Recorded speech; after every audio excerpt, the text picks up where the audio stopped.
Hello and welcome guys. Make yourselves comfortable and enjoy. Well, now, this is Necromancer of the Shadows, Chapter 701. The effect of your title. The Cursed One is reduced by 50% because of your title, the creator of the primordial shadow realm. The curse effect of your bloodline Doombringer is reduced by 50% because of your title, the creator of the primordial shadow realm. Evan's mind buzzed as he looked at the two notifications in front of him. He immediately opened the title section of his status window and saw that the Cursed One title, which had disappeared from his status window in the world domain, had once again appeared. The effect of the Cursed One title is reduced by 50%, Evan muttered in a low voice, and focused his gaze on the title to see its details. The Cursed One. But Evan's expression turned ugly when he saw he still couldn't see the details of his title. There are no details about this **KED title, so I don't even know what kind of effect is reduced by 50%, Evan said in a gloomy voice, and rubbed his eyebrows. He thought that he would be able to see the details of his Cursed One title after becoming a rank 1 core evolver,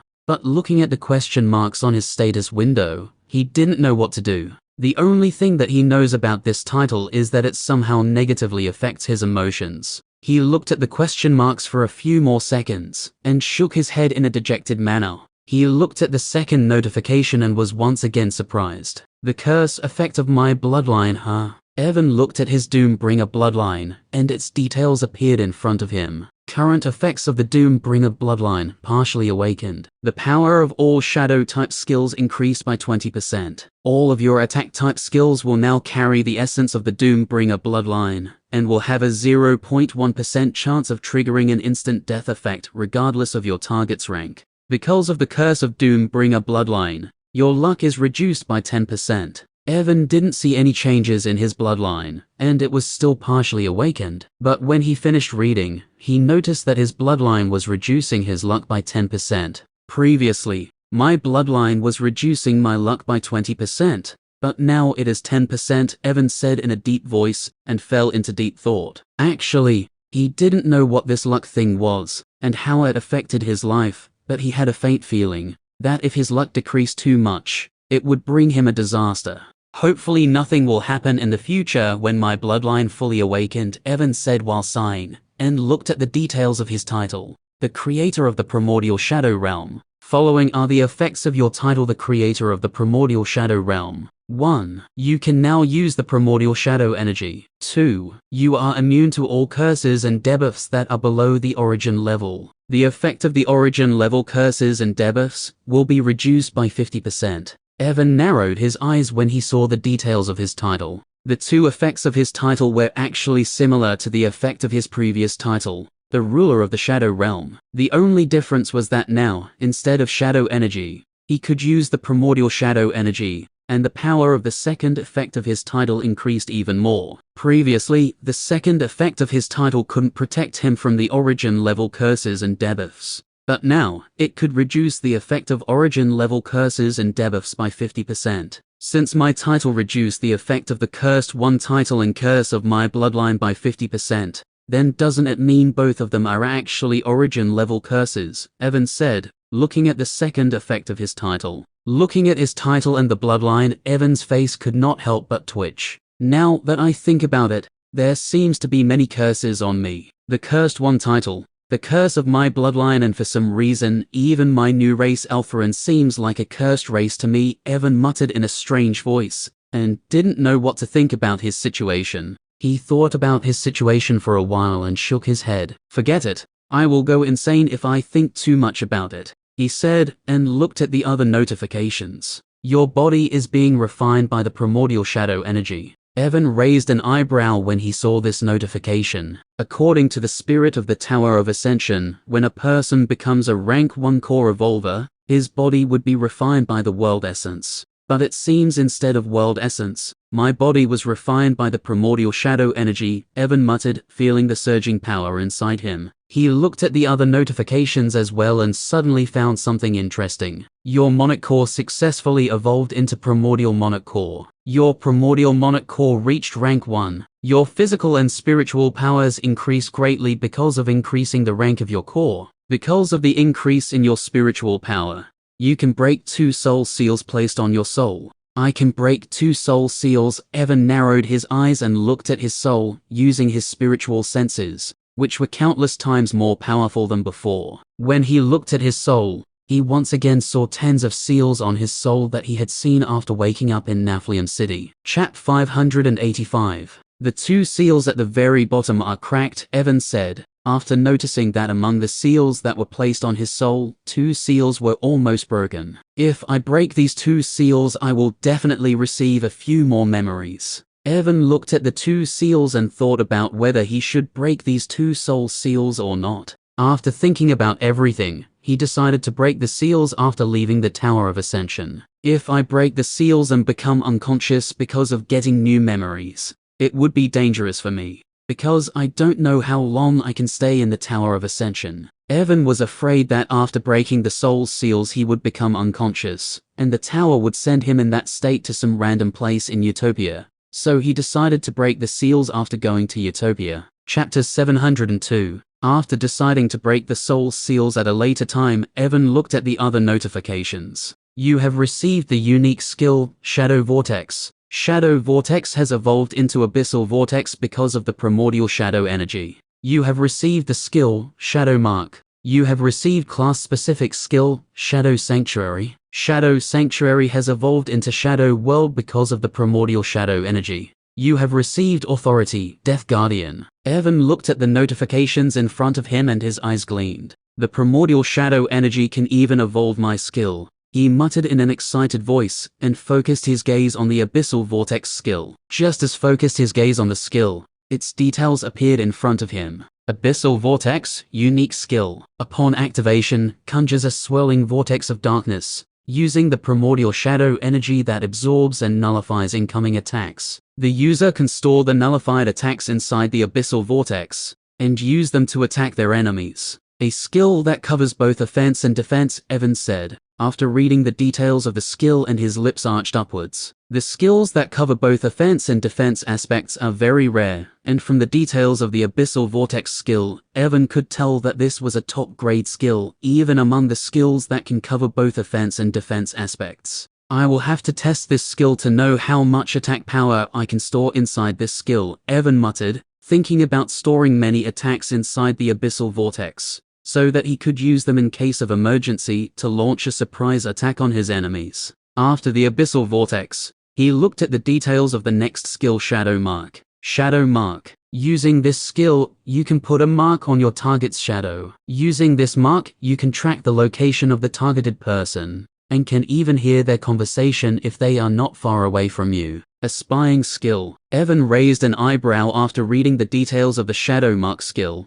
because it was the first time he had received a skill like this. If I use this skill correctly, I will be able to get many benefits, Evan muttered, and many ways to use the Shadow Mark skill flashed inside his mind. After looking at the details of the Shadow Mark, he looked at the details of the next skill, Shadow World. Create a small world using the power of primordial shadow energy. Inside the Shadow World, you can use the power of shadows at your will. Evan furrowed his eyebrows after reading the details of the skill, because he did not understand anything. Can use the power of shadow at will, Evan muttered and looked at the details of the skills a few more times. After reading the details a few more times, something clicked into Evan's mind, and he activated the Shadow World skill. Just as Evan used the Shadow World skill, the primordial shadow energy which was inside his primordial monarch core moved and a black dome came out of his body, covering the entire core evolution room. Because the room was very small, the dome that came out of his body was not big, but Evan didn't care about it. Inside the black dome, Evan felt he could control everything. With a thought, he disappeared from the place he was sitting, and appeared at the right side end of the dome. With just a single thought, I can even teleport from one place to another, as long as I am inside the Shadow World, Evan said in a voice filled with excitement, when he realized the power of his new skill. Spears, Evan thought inwardly, and just as he thought, tens of black spears made of shadow energy materialized around him. Seeing the spears around him, Evan's lips curved upward. He wanted to try a few more things, but before he could try them, he suddenly felt something and looked at the consumption of the energy. After looking at the consumption of energy, He could not help but shake his head. With the current amount of primordial shadow energy that I have, I can maintain the shadow world for 2 minutes at most, and this time will shorten even further if I use other things inside the shadow world, Evan said, looking at the speed at which his shadow energy was being drained. Although the energy consumption was quite high, Evan was very satisfied with this skill. Suddenly, he thought about something, and a strange glint flashed inside his eyes. "Let's try this," he muttered in a low voice, and the next second, the consumption of his shadow energy increased by 3 times. Whoosh, whoosh, whoosh, dash. The walls of the dome moved, and 5 black figures that were releasing the aura of beginner rank 1 core revolver appeared inside the dome. Evan's face was drenched in cold sweat, but his lips curved upwards in a huge grin as he looked at the shadow clones that he created using the power of Shadow World skill. "I am still not proficient in using the Shadow World skill perfectly, but once I master this skill and trap my enemies inside it," Evan said as he thought about the use of the Shadow World skill. In just a few seconds, most of the primordial shadow energy that was inside Evan's core was drained, and he was forced to stop using the skill. After he stopped using the skill, Evan panted heavily, but he was very satisfied with the Shadow World skill. "If I use the Shadow World skill along with my Shadow Undeads and Death Ring skill, it will be a nightmare for my enemies," Evan said in a voice filled with excitement, and couldn't help but laugh, feeling quite satisfied. Soon Evan calmed down and looked at the last notification. "Another authority," Evan muttered, and his face turned serious when he saw the last notification was about an authority. Death Guardian Authority. When Evan read the name of the authority, he felt he had heard about this authority before. He thought about it for some time, and finally remembered where he had seen this authority. "I saw this authority in my dream when I fell unconscious in the Naflium city," Evan said as he remembered the man who looked similar to current him. Chap 563. In that dream, the man who looked similar to him had caught the powerful attack of a woman with his bare hands. After using this authority, "If this is the same authority that I saw in my dream, then it is definitely very powerful," Evan muttered, and looked at the details of the Death Guardian Authority. Chapter 703. Death Guardian Authority. Using the Death Guardian Authority, you can summon the spirit of the Death Guard. The spirit of the Death Guard will merge with you, and you will gain the invincibility effect for 5 seconds. During the invincibility effect, all your stats will be increased 5-fold, and you will not take any damage, whether physical or spiritual. Death Guardian Authority can be used once every 7 days. Evan read the details of the Death Guardian Authority, and his eyes opened wide in shock. "Increase all of my stats 5 times and invincibility effect for 5 seconds, he muttered in a shocked voice, and his breathing quickened. "Now I understand how that man in my dream caught that powerful attack of the woman with his bare hands," Evan said, looking at the details of the authority. He cannot even imagine just how powerful he will become if he activates the Death Guardian Authority and increases all of his stats by 5 times. As expected from an authority, just like the Master of Shadows authority, this authority is also on a completely different level than the skills. Evan soon calmed down and said with a faint smile on his face. Suddenly, he thought about Astronax's skill, Titanic Resilience. Titanic Resilience, unique skill. When activated, you gain temporary invulnerability to all incoming damage, allowing you to easily ignore all attacks. However, you cannot attack or use other skills during this state. The invulnerability status will last for 10 seconds, and can only be used once every 3 hours. The Titanic Resilience skill is similar to his Death Guardian Authority, and Evan also used it several times through the second effect of the Growth Link skill, to save himself at critical moments. Although this skill is very good, after using it a few times, Evan realized that this skill cannot protect him against spiritual attacks. The Titanic Resilience skill gives invulnerability only against physical damage. Moreover, after seeing the power of the core revolvers, Evan has a faint feeling that higher-level core revolvers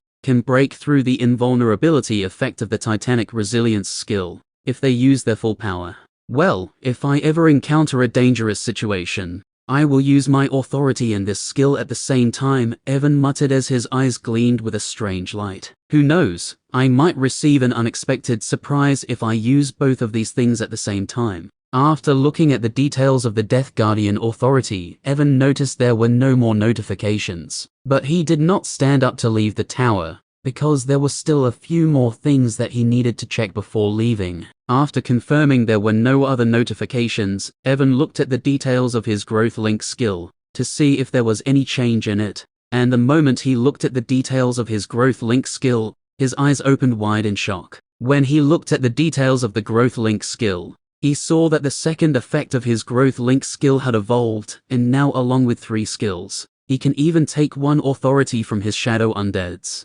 Now that I can take 1 authority from my shadow undeads, then doesn't it mean now I have 3 authorities? Evan muttered in an excited voice, and looked at the other changes of his growth link skill. Other than the second effect, the third effect of the growth link skill also received an upgrade. Before he could connect 3 artifacts to his growth link skill, but now he can connect 4 artifacts with the growth link skill. Currently, only Boots of Voyager and Carnage were connected with the growth link skill, which means Evan could connect 2 more artifacts with the growth link skill at any time. I already have 2 artifacts in my mind that I want to connect with the growth link skill, Evan muttered, looking at the 2 empty slots of the third effect of growth link skill. Other than the changes in these 2 effects, there was also a new effect that just opened when his core reached rank 1. Fourth effect of the growth link skill. You can connect the herbs, potions, medicines, pills, etc. with your growth link skill and nourish them using the energy of the Rune of Evolution to increase their rank. For now, you can connect only 1 item with your growth link skill to nourish it through the Rune of Evolution. Evan was shocked reading the details of the 4th effect of the growth link skill. This is insane, he muttered, feeling dizzy because of the absurd effect of the growth link skill. It was already amazing that he could increase the rank of his artifacts using the 3rd effect of the growth link skill, but now he can even increase the rank of things like pills and potions. He took a deep breath to calm down his beating heart, and immediately took out the domain breaker fruit that he had got in the world domain. If I connect this fruit with the growth link skill and upgrade its rank to rank 3, it will be easier for me to become a rank 2 core evolver, Evan muttered, and immediately tried to connect the domain breaker fruit with the growth link skill. He brought the domain breaker fruit near the Rune of Evolution and thought about connecting it with the rune. The moment Evan thought about connecting the fruit with the Rune of Evolution lit up and a faint glow covered the entire domain breaker fruit. Just as the faint glow covered the entire domain breaker fruit, 2 notifications flashed in front of his eyes. It will take 2 years, 5 months and 17 days to upgrade the domain breaker fruit to rank 3. Do you want to connect the domain breaker fruit with the growth link skill? Yes/no. Chapter 704. It will take 2 years, 5 months and 17 days to upgrade the domain breaker fruit to rank 3. Do you want to connect the domain breaker fruit with the growth link skill? Yes/no. Evan looked at the notifications in front of him with a blank look on his face. After a few minutes, he came back to his senses and took a deep breath. 2 years, 5 months and 17 days, he said and shook his head. I don't think I'll need domain breaker fruit after 2.5 years. Although Evan wasn't sure how much time it would take him to become a rank 2 core evolver, he was at least sure that it wouldn't take him 2.5 years to upgrade his core. The domain breaker fruit is only useful to rank 1 core evolvers, so if he decided to connect it with the growth link skill to increase its rank, it would be useless to him, even if it became a rank 3 treasure in the next 2.5 years, because, at that time, he will have already become a rank 2 core evolver. I can connect only 1 item with the Rune of Evolution, Evan muttered, and after thinking carefully, he put the domain breaker fruit back into his shadow storage. Because he could connect only 1 item with the Rune of Evolution for the time being, he wanted to connect something that would help him grow faster. So instead of connecting the domain breaker fruit, he decided to find something that would be more useful to him. When he placed the domain breaker fruit back into shadow storage, Evan noticed something and his eyes gleamed a little. Can I connect this thing with the Rune of Evolution? Evan muttered in a doubtful voice, and took out a deep orange-colored stone. The stone was the Fire Domain Stone that he had found in the treasure vault of the Warlord Gang. Fire Domain Stone, an essence stone that absorbed a large amount of fire element energy, and gave birth to its own conceptual energy of fire. and created a mini domain inside it. By refining this stone, you can understand the mysteries of a domain, which can increase your chances of creating your own domain. Evan was not sure if he could connect the fire domain stone with the rune of evolution, so he brought it near the rune and tried to connect it. Just as Evan tried to connect the fire domain stone with the rune of evolution, the rune once again lit up, and similar to before, 2 notifications flashed in front of his eyes. It will take 4 months and 7 days to upgrade the fire domain stone into the perfect level fire domain stone. Do you want to connect the fire domain stone with the growth link skill? Yes/no. Perfect level fire domain stone. Evan raised an eyebrow when he read the notifications and looked at the time needed in order to evolve the stone. 4 months is not a long time, he muttered to himself and fell deep into thought. In order to become a rank 2 core evolver, Evan needed to do 3 things. The first was to transform 25% of his world essence into conceptual energy. The second was to create a domain. And the last thing was to accumulate enough world essence inside his core to increase its rank. Evan had already transformed 10% of his world essence into the conceptual energy of void, but it would still take him some time before he could reach the 25% mark. After transforming 25% of his world essence, he will need to create a domain, and at that time, he can use the domain stone to speed up the process of creating his domain. It will definitely take me more than 4 months to transform the 25% of my world essence into the conceptual energy of void, so I should upgrade the domain stone, Evan muttered, and after thinking about everything, finally decided to connect the fire domain stone with his growth link skill. Just as Evan decided to connect the fire domain stone with his growth link skill, the glow that was coming out from the rune of evolution covered the entire stone, and the next second, whoosh, the fire domain stone that was in Evan's hand shot inside the rune of evolution and disappeared. The fire domain stone is being nourished by the rune of evolution in the evolution space. Evan looked at the notification in front of him and nodded his head. With the help of perfect fire domain stone, I will be able to create my own domain more easily, Evan muttered with a smile on his face, and looked at the last thing that he needed to check before leaving the tower. Let's see how many shadows undeads I can save after becoming a rank 1 core evolver, Evan muttered and looked at his shadow save skill. Shadow save, 4,015 thousandths. Evan sucked a breath of cold air, seeing the number of shadow undeads that he can save now. 15,000, he muttered in a trembling voice, and a look of excitement flashed in his eyes. Just thinking about the scene of 15,000 shadow undeads standing around him made his blood boil in excitement. As he was thinking about the number of his shadow undeads, something clicked in Evan's mind, and his expression froze. I am already a rank 1 core evolver, so why are my shadow undeads still S-rankers? He said with a frown on his face, not understanding why his shadow undeads were still S-rankers. Evan was about to look at the details of the growth link once again to see if there was any problem, but before he could look at the details of the skill, 2 notifications flashed before his eyes. You are being teleported out from the core evolution room. You will be sent to a random location in Utopia. Evan was shocked when he saw the notifications, and wanted to stay in the tower for a little longer, but before he could say anything after reading the notifications, a bright light flashed, and he disappeared from the core evolution room. Chapter 705. In the middle of a vast forest filled with towering trees, a bright light flashed, and a black-haired man with sharp pointy ears appeared there. Your growth link skill has been activated. As soon as Evan appeared in the middle of the forest, he didn't even get a chance to look around, when a notification flashed before his eyes. The rune of evolution that was engraved on his chest lit up, and all of his shadow undeads who were inside his shadow storage came out of it.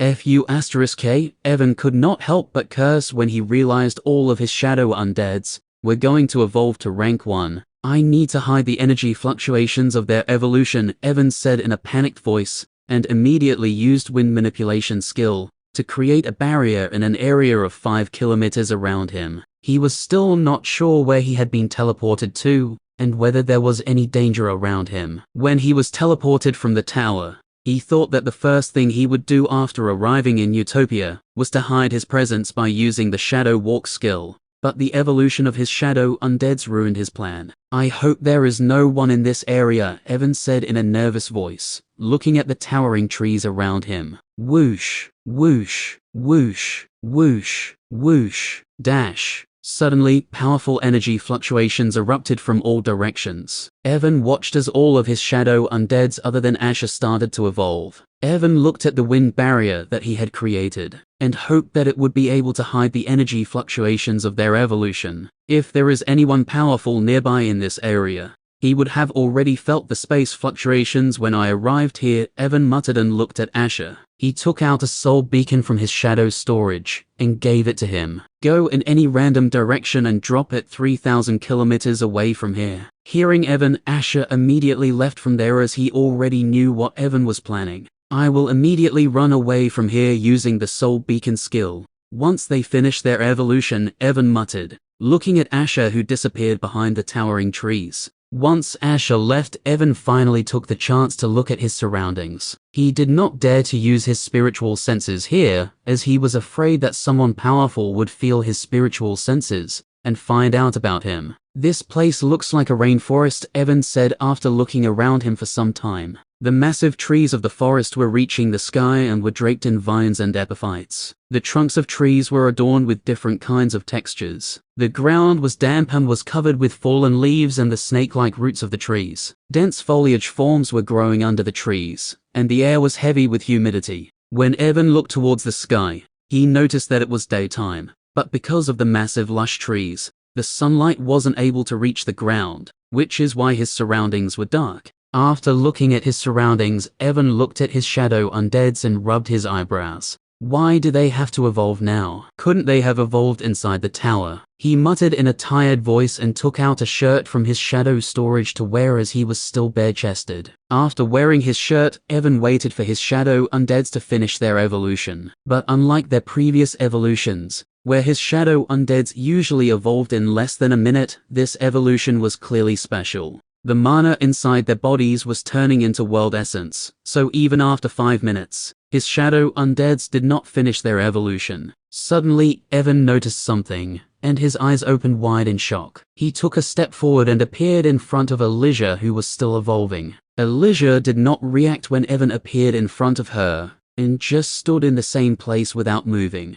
Evan used his spiritual senses and looked at Elijah's body, and after looking at her with his spiritual senses, he couldn't help but suck a breath of cold air. A core is forming inside her, Evan muttered in a shocked voice, looking at the small black-colored core inside Elijah's body. He used his spiritual senses to look at his other shadow undeads, and soon noticed a core was forming inside their bodies as well. Previously, there was no core inside the bodies of his shadow undeads, so this change obviously shocked Evan. As he was looking at his shadow undeads, the rune of evolution that was engraved on his chest shined brightly. The moment the rune of evolution shined, some information appeared in Evan's mind. Evan frowned slightly as felt a mild headache when the information appeared in his mind. Soon he sorted out the information that appeared in his mind, and a small sigh escaped from his mouth. So that's why they now have a core inside their body, Evan muttered in a low voice, looking at his shadow undeads. Although it is a little troublesome,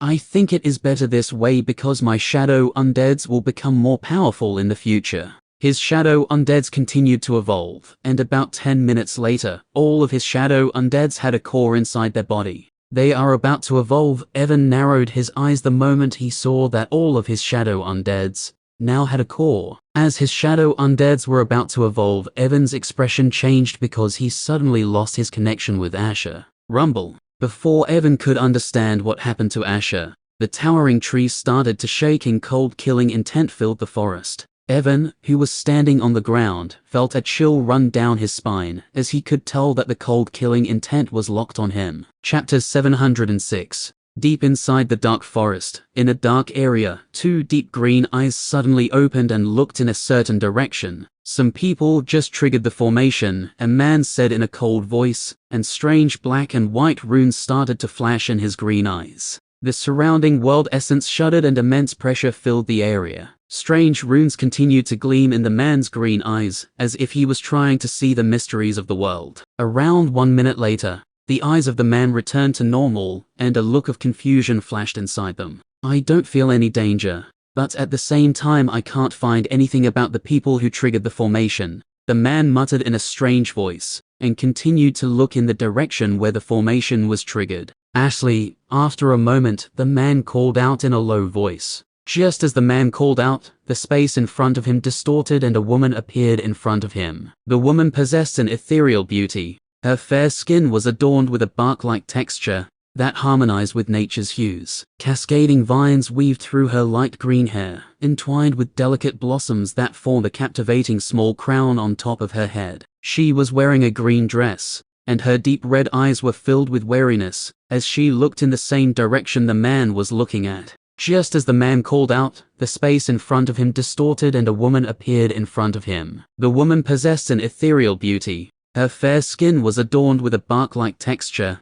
that harmonized with nature's hues. Cascading vines weaved through her light green hair, entwined with delicate blossoms that formed a captivating small crown on top of her head. She was wearing a green dress, and her deep red eyes were filled with wariness as she looked in the same direction the man was looking at. Is something wrong? The woman asked, looking in the direction the man was looking at. Some people just triggered the formation, the man said when he heard the woman. The expression of the woman changed when she heard the man, and the wariness in her eyes increased even more. 1320. Are they quote? I don't know. Before Ashley could ask anything, the man shook his head. I tried to see who triggered the formation using my world eye, but I couldn't see anything about them. How is this possible? Ashley's eyes opened wide in shock when she heard the man, and she asked in a trembling voice, if you can't see anything about them even with the world eye, then doesn't it mean they are at the world level? Hearing Ashley, the man showed a confused expression and shook his head. I don't know what is happening, but I am sure there is any world level expert among them, the man said, and he continued. If there was really a world level expert among them, they would have already found us. Besides, the man said, and the black and white runes once again flashed in his eyes. I can confirm that the people who triggered the formation don't have any malicious intent towards us, so I don't think we need to worry about them. Ashley remained silent hearing the man. After a moment, she looked at him and said in a firm voice, I will go check out who are the people who triggered the formation. The man raised an eyebrow hearing Ashley and shook his head. There is no need. They only triggered the outer level of the formation, so it might be possible that they entered the dark forest to find some treasures and lost their way. We don't need to pay any attention to them unless they move towards the deeper area of the formation. Maybe you are right, but we should still check them out, Ashley said in a firm voice, and clenched her fists tightly. Although it's been years, those long-eared bastards are still looking for us. If they really find us, we won't be able to escape from them this time.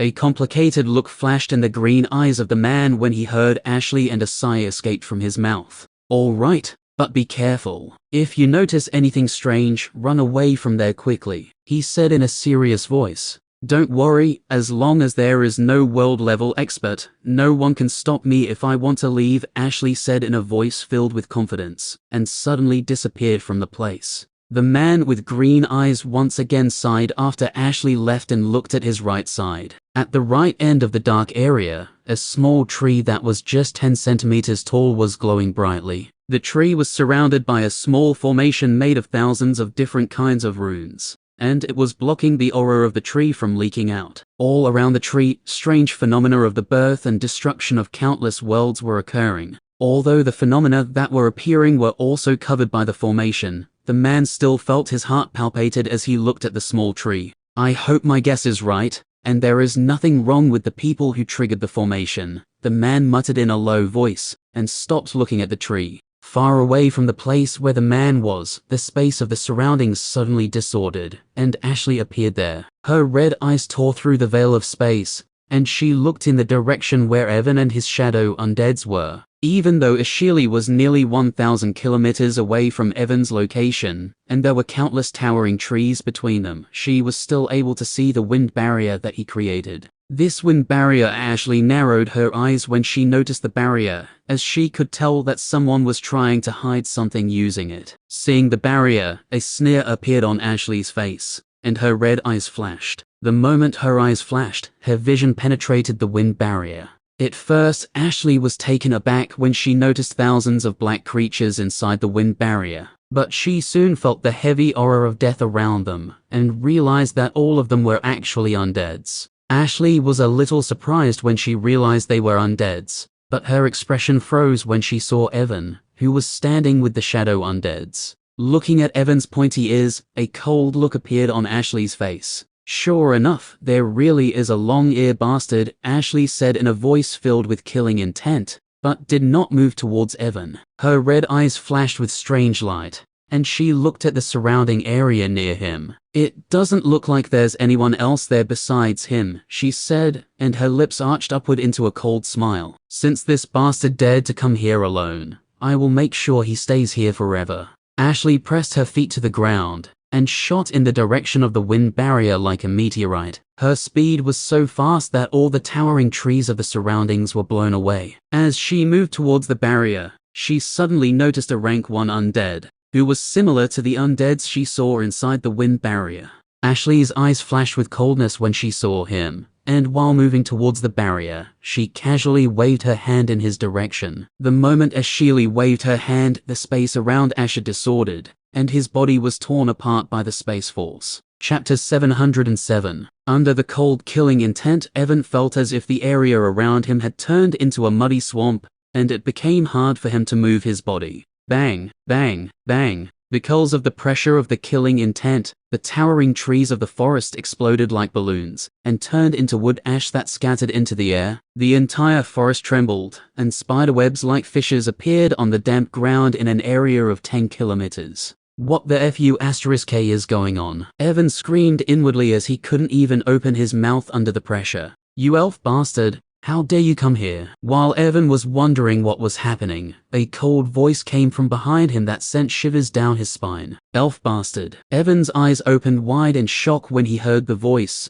and he immediately thought about his sharp pointy ears. "FU*K my life, have I been teleported to a place where people don't like elves?" Evan cursed inwardly and tried his best to look behind him. Noticing that Evan was trying to look in her direction, Ashley eased the pressure around him, and he was finally able to look at her. When Evan saw Ashley's appearance, he was taken aback. Looking at the bark-like textures on her fair skin and small crown made of blossoms at the top of her head, a word immediately came into his mind. "A Drade," Evan said inwardly, remembering some of the things that he had seen in his dreams in Naflium City. "If I remember correctly, there seems to be a big conflict between the elves and the dryads," Evan thought with a bitter look on his face, and wondered if it was the influence of his Doombringer bloodline that decreased his luck, that he was sent to the territory of the dryads, who hates the elves to their bones. He wanted to tell the Drade in front of him that he was not an elf, but the pressure around him was still preventing him from speaking. Similar to Evan, Ashley was also a little taken aback after entering the wind barrier. Originally, she thought that Evan was a powerful elf,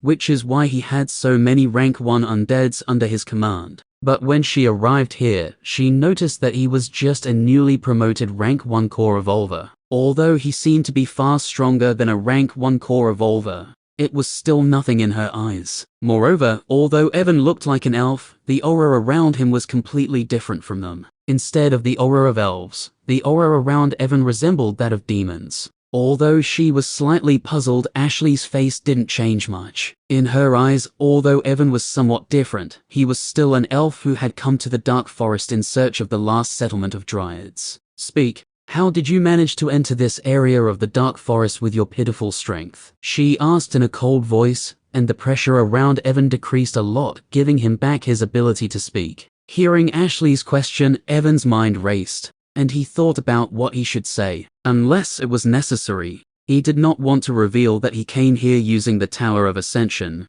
but looking at the cold look on Ashley's face, he was sure that if he dared to spout nonsense here, she would slap him to death. "According to the dreams that I saw, dryads doesn't like killing people unless it is necessary, so instead of saying something stupid, I should just tell her the truth," Evan thought inwardly and took a deep breath. "I used the Tower of Ascension to come to Utopia, and when I left the tower I was teleported here." Hearing Evan, Ashley looked at him with a weird look on her face, and soon her lips curved upwards into a disdainful smile. "Do you think I am a fool?" she said in a cold voice and waved her hand in his direction. Boom! A strong gust of wind was generated from the wave of her hand, and Evan was blasted backwards like a broken kite. Cough! Evan crashed a few hundred meters away from the place he was standing a moment ago, and coughed out a few mouthfuls of blood. Although his body was far stronger than any rank 1 core evolver after being refined by the primordial shadow energy, all of his internal organs were still shaken, and some of his bones almost shattered when he crashed to the ground.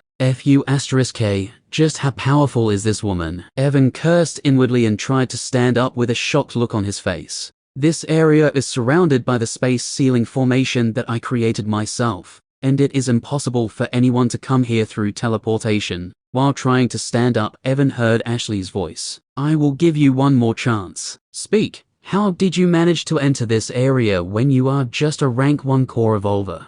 There is a space ceiling formation here. Evan's expression changed when he heard Ashley, and he tried to use Soul Beacon skill to leave from here. Before Asher was killed by Ashley, he had dropped the Soul Beacon 3,000 kilometers away from here. But when Evan tried to use the Soul Beacon skill to teleport away from here, he realized the space of the surroundings was sealed, and he couldn't escape from here. You are still trying to play the tricks. Ashley was very sensitive to space energy, so the moment Evan tried to use the Soul Beacon skill, she immediately sensed it, and a mountain-like pressure came crashing down on Evan's body. Damn it, Evan cursed inwardly and tried his best to resist the pressure. At the same time, he couldn't understand how he was teleported here if the space of this area was sealed. The space of this place is sealed and people can't come here, but I was still teleported here, and now a woman wants to kill me because she thinks that I am an elf. Don't tell me it is because of my cursed bloodline. That decreases my luck that I was teleported here and fell into this pit, Evan said inwardly, and felt like killing someone. He resisted the pressure around him and looked at Ashley, who was staring at him with a cold look on her face. I am not lying. I was really teleported here by the Tower of Ascension, and I am not an elf. I am an Elfarin. Elfarin? Ashley raised an eyebrow hearing Evan. What is an Elfarin? What is an Elfarin? When Evan heard Ashley, he was at a loss for words, and didn't know what to say. When his race evolved, he didn't get any information about Elfarin, so he didn't even know what kind of F***king race Elfarin was. Seeing Evan's speechless look, Ashley's eyes turned even colder. It looks like you want to die here. Damn it, my primordial shadow energy is still recovering, otherwise I probably would have been able to escape from here. In the Tower of Ascension, Evan had tried his shadow world skill, and used up all of his primordial shadow energy. Although it was difficult, he thought that he might have had a chance to fight against Ashley if he still had his primordial shadow energy. I am telling the truth. I was really teleported here by the Tower of Ascension. Is there any way for me to prove that I am telling the truth? Hearing Evan, Ashley looked at him with narrowed eyes. From his expression, it doesn't seem like he is lying, she thought to herself, and remembered how the green-eyed man had said that the person who triggered the formation had no malicious intentions towards them. After thinking about everything, she looked back at Evan and said in a cold voice, if you want me to believe in you, then let me use Soul Search skill on you. Evan's face changed when he heard Ashley. He also has Soul Search skill, so he obviously knew what she wanted to do. There is no way I can allow her to use Soul Search skill on me. There were many things that Evan could not tell anyone, whether it was facts about his monic physique, his primordial core, the Shadow Realm, or his heart of origin. There was no way he could tell anyone about them. If he allowed Ashley to use the soul-searching skill on him, she would definitely see all these things. And he was not sure what would she do after knowing about all of these things. Just when Evan was thinking about what he should do, 2 notifications flashed in front of his retina. All of your undeads successfully reached rank 1. The race of all of your shadow undeads have evolved into the Transcendent Shadow Undead. Chapter 708. Transcendent Shadow Undead. When Evan saw these words, he was not surprised because he had already got information about it from the Rune of Evolution. After becoming a rank 1 core evolver, people have to turn their world essence into conceptual energy if they want to evolve further. Without transforming their world essence into conceptual energy and creating their own domain, it is impossible for people to become a rank 2 core evolver. Evan's shadow undeads were able to become rank 1 core evolvers without any problem solely because of the Rune of Evolution. But even the Rune of Evolution couldn't help his shadow undeads if they wanted to advance further. After all, people have to comprehend the conceptual energy that they think is best for them by themselves, and create a suitable domain. Without a core, it is impossible for people to create their domain or zone. because the domain and zone of the evolvers originate from their cores. The Shadow Undeads did not have any core, so it was impossible for them to create their domain or zone. If they wanted to evolve further, they needed a core similar to other evolvers. The first effect of the growth link skill allowed Evan's Shadow Undeads to evolve along with him. As long as Evan evolves to the next rank, all of his Shadow Undeads will also evolve to the next rank because of the growth link skill.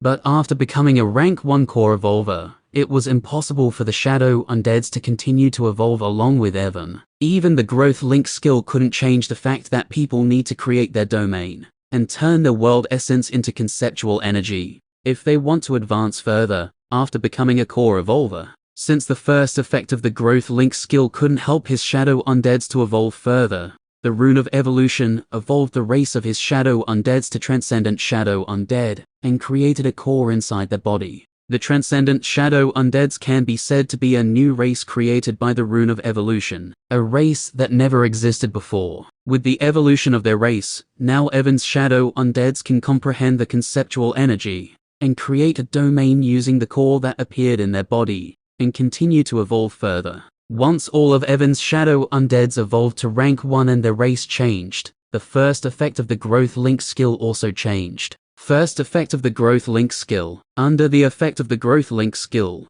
the race of all of your Shadow Undeads will evolve into the Transcendent Shadow Undead, and they will be able to advance further on their own. If you create Shadow Undeads who are below rank 1, they will immediately become rank 1, and their race will also evolve to Transcendent Shadow Undead. It may seem like that with the evolution of their race, the Transcendent Shadow Undeads are no different than normal evolvers. But in reality, they are far more powerful than normal evolvers, and their race can be said to be a top-notch race. Even the supreme races of Utopia like dragons, elves, vampires, and other races are inferior when compared to the Transcendent Shadow Undead race, because along with the qualities of living beings, the Transcendent Shadow Undeads possess the qualities of the undeads as well. They still have unlimited stamina, and Evan can summon them back using his world essence even if they get destroyed by someone. In other words, the Transcendent Shadow Undeads can be considered an immortal race, with the qualities of both living beings and the undeads. The information that the Rune of Evolution sent to Evan about the Transcendent Shadow Undeads was very vague. Similar to his race Alpharin, he didn't know much about the abilities of the Transcendent Shadow Undeads. For now, Evan only knew that now his Shadow Undeads could comprehend the conceptual energy and create their own domain with the help of the core that appeared inside their body to evolve further, just like normal people. Although Evan did not know much about the new race of his Shadow Deads, he had a feeling that this new race of his Shadow Undeads would definitely surprise him in the future. All of your undeads successfully reached rank 1. The race of all of your Shadow Undeads have evolved into the Transcendent Shadow Undead. As Evan looked at the notifications in front of him telling him that his Shadow Undeads successfully evolved, his face changed, and without waiting even for a second, he gave a single command to his Shadow Undeads. Attack, he said, using the shadow senses, and ordered all the 4,000 Shadow Undeads who reached rank 1 to attack Ashley. Even though he knew she was powerful, Evan believed that while his Shadow Undeads distracted her, he could escape from this situation. Hearing Evan's order, all of his Shadow Undeads instantly launched their attacks on Ashley. Different kinds of lights illuminated the surroundings, and a large area of the forest was blasted away by the energy waves of the thousands of attacks launched by the Shadow Undeads. Although the Shadow Undeads just reached rank 1, the combined attack of the 4,000 Shadow Undeads was so powerful that the many creatures of the dark forest trembled and looked in the direction of the attack with serious eyes. Ashley was also taken aback when the Shadow Undeads, who had been standing in the same place during all this time doing nothing, suddenly attacked her. She did not pay any attention to them after coming here because, in her opinion, they were too weak and couldn't pose any threat to her. Even when she saw the thousands of attacks of the rank 1 Shadow Undeads coming towards her, Ashley's expression didn't change. Infinite space, she said in an indifferent voice. The moment Ashley spoke, the space around her trembled, and a faint misty energy covered the area around her. The attacks of thousands of the Shadow Undeads reached her in an instant, but after entering the 2-meter area around her, all the attacks launched by the Shadow Undeads stopped moving forward. Evan, who planning to run away, was stunned when he saw this, and his eyes opened wide in shock. This quote, he looked at the attacks launched by his shadow undeads, and noticed that although the attacks were just 2 meters away from Ashley, the space in that 2-meter area was continuously expanding. The attacks of his shadow undeads were still moving forward, but because of the space energy that covered the area, the attacks launched by the shadow undeads were not able to reach her. If you think you can escape from here with the help of these undeads, then you are just dreaming, Ashley said in a cold voice, and snapped her fingers. The moment she snapped her fingers, the space around all the shadow undeads disordered, and every single one of the shadow undead was torn apart by the space force. Evan felt a chill run down his spine when he saw how easily Ashley killed all 4,000 shadow undeads. This woman is definitely not someone I can deal with my current strength, Evan thought inwardly, but he still wasn't willing to allow her to use soul search skill on him. In an instant, many thoughts ran through his head, and he finally made up his mind. I hope I won't die, Evan thought inwardly, and once again summoned all of his shadow undeads. Ashley, who just killed the shadow undeads, was stunned when she saw how Evan summoned all of his undeads once again, as if they were never destroyed by her. Shadow World. After summoning his shadow undeads, Evan didn't care about Ashley's shocked expression, and used the Shadow World skill, using the little bit of the primordial shadow energy that he had recovered during this time. Just as Evan used the Shadow World, a black dome came out of his body and covered a small area around him. Ashley's expression changed when she noticed the small dome, because she could feel a strange power coming from it. She immediately wanted to rush towards the dome, but the shadow undeads whom Evan summoned attacked her once again. Damn these undeads, Ashley said in a cold voice, and used her skill to once again stop the attacks of the shadow undeads and wipe them out. After using the Shadow World skill, Evan noticed that he could maintain it only for a few seconds, because his primordial shadow energy was still recovering. I hope I don't die after this crazy stunt, Evan muttered in a low voice, and the conceptual energy of the void inside his body moved. Void Break? He used the first void skill that he had comprehended and tried to create a void rift inside the Shadow World. Although Evan tried to create the void rift,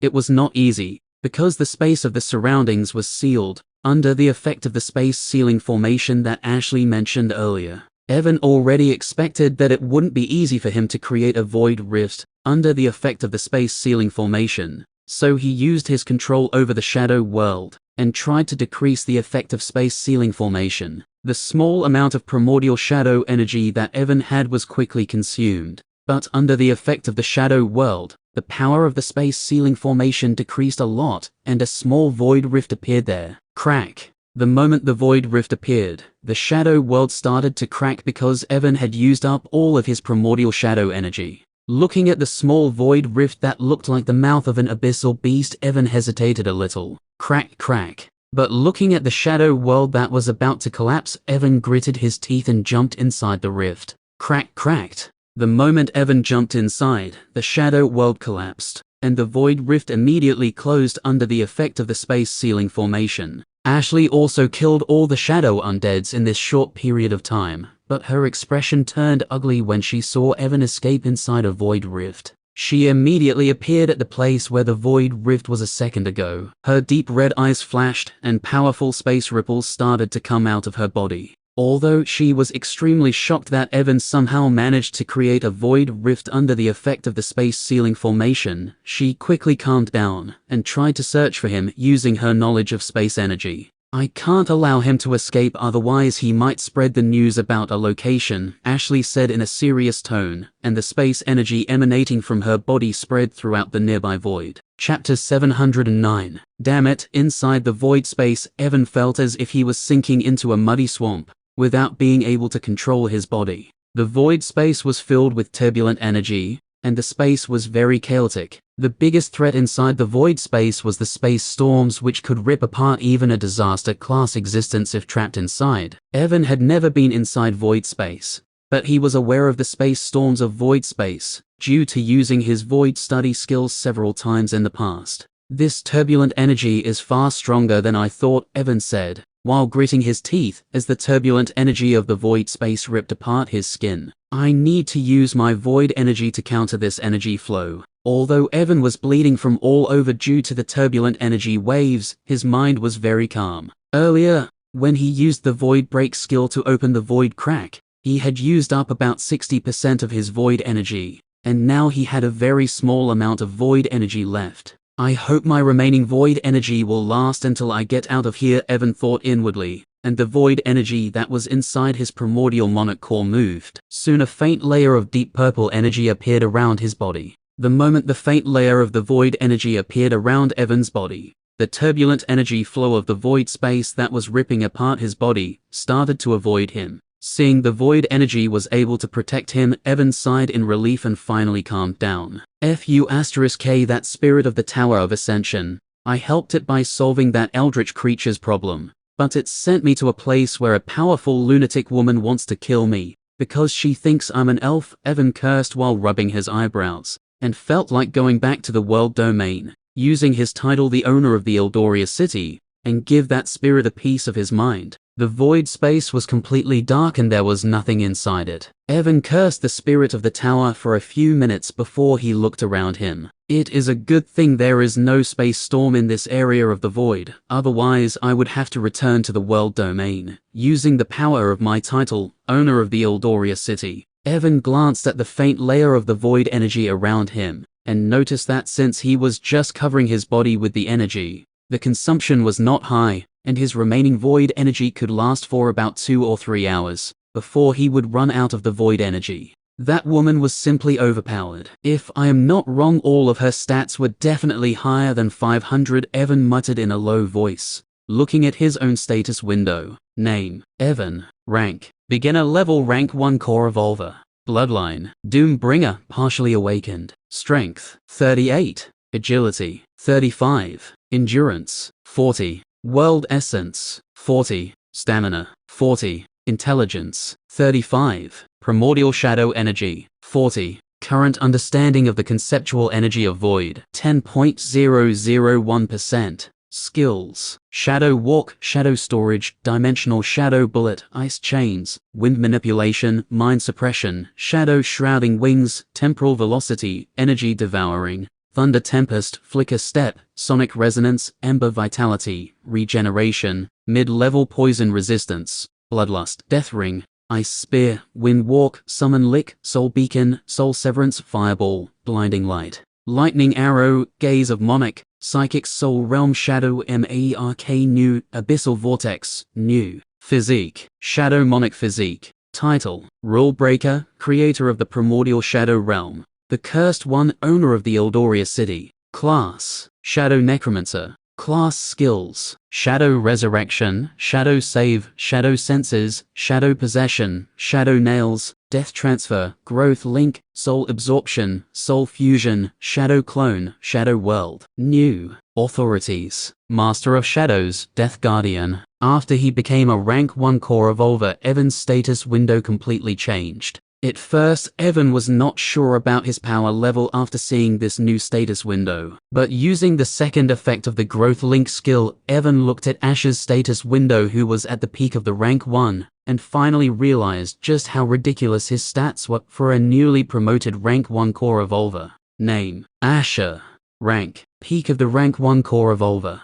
Bloodline: Flame Demon Bloodline. Strength: 36. Agility: 31. Endurance: 25. World Essence: 36. Stamina. Intelligence: 29. Asher was at the peak of the rank 1, but when compared to Evan's stats, he was simply nothing. Even without using any of his skills, Evan could kill Asher with just a single move, despite the difference in their ranks. In the Tower of Ascension, Evan asked Asher why his stats were so low, even though he was at the peak of rank 1. At that time, Asher told him that his stats could be considered above average among the peak rank 1 core evolvers. According to Asher, 40 points is the highest limit a person's stats can reach in rank 1. It means that even the best peak rank 1 core evolvers could only have 40 stats points at best in all of their stats. On the other hand, Evan was still at the beginner level of rank 1, but many of his stats were already at the 40 points mark. Once Evan reaches the peak of rank 1, he doesn't even know how much his stats point will increase compared to other rank 1 core evolvers.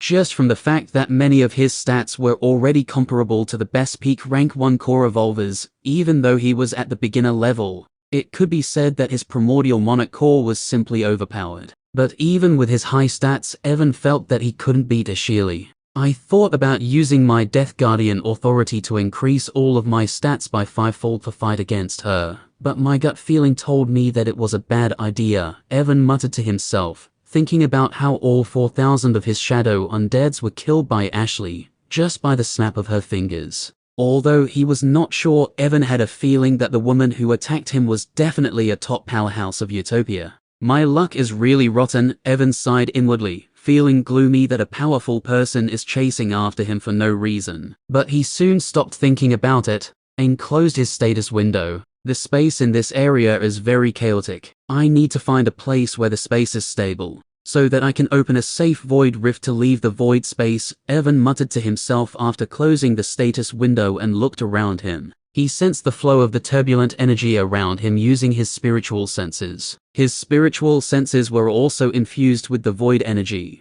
so it was not hard for him to find a safe path inside the void space. This way, using his spiritual senses, Evan quickly found the area where the energy was less turbulent and dashed in that direction. Chapter 710. Although Evan had used void study skill many times to learn about void energy, and in theory, he was very familiar with the void space, it was still the first time he entered into void space, so it was not easy for him to find a suitable place to open a stable void rift to leave the void space. The space barrier in the void space is far stronger than in the outside world, but with the support of the surrounding void energy, I should be able to open a void rift even with 10% of my void energy, Evan said to himself, as he moved to the direction where the energy waves were less turbulent. Evan avoided all the areas which were filled with chaotic energy waves, and slowly, the surroundings around him started to become stable. Evan's current spiritual senses were much stronger than before, so he was able to easily cover an area of a few hundred kilometers even inside the void space.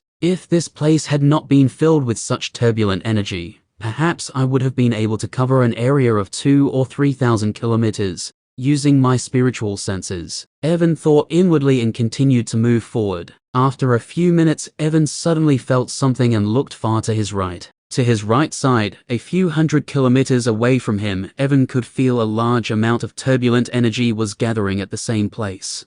When Evan saw the unusual situation, his expression changed, and he immediately ran in the opposite direction where the energy was gathering. Damn it, a space storm is about to erupt from there, Evan cursed as he immediately ran off in the opposite direction of the place where the energy was gathering. As Evan ran, he noticed that the space behind him began to go haywire, because of the chaotic energy waves of the space storm. Powerful turbulent energy waves that were far stronger than before spread in all directions, and the void energy of the surroundings became chaotic. Even though Evan was already far away from the location of the space storm, he still felt a sharp pain all over his body, despite being protected by the layer of the void energy. Damn it, why the hell my luck is so bad, Evan said in a gloomy voice, as he continued to run away from the space storm. It took Evan around 10 minutes to escape from the affected area of the space storm. That was *King dangerous. If I had seen the space storm late,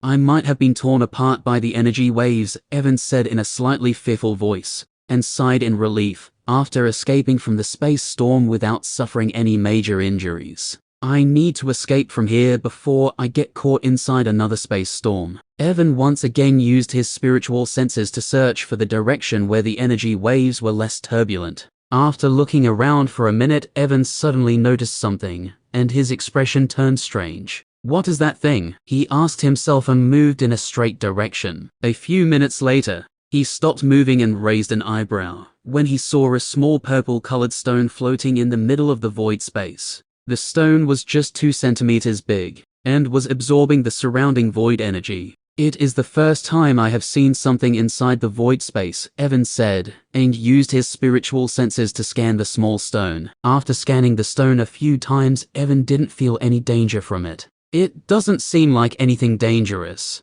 Evan hesitated for some time and after a moment finally decided to take a closer look at the stone, thinking that it might be a treasure or something. Evan moved towards the stone, and soon he was just a few meters away from it. This stone is absorbing the void energy like a black hole, Evan muttered when he was just a few meters away from the stone. He once again scanned the stone using his spiritual senses, and after confirming that there was no danger, he finally grabbed it. The moment Evan grabbed the stone, a burst of void energy came out of it, and the absorption force of the stone disappeared. It stopped absorbing the surrounding void energy. Evan raised an eyebrow when he noticed the absorption force of the stone disappeared after he grabbed it. Evan focused his gaze on the stone, and its details appeared in front of his eyes. Void crystal, low level, an extremely rare crystal created from the void energy of the void space. Refining this crystal can increase your understanding of the conceptual energy of void by 1%.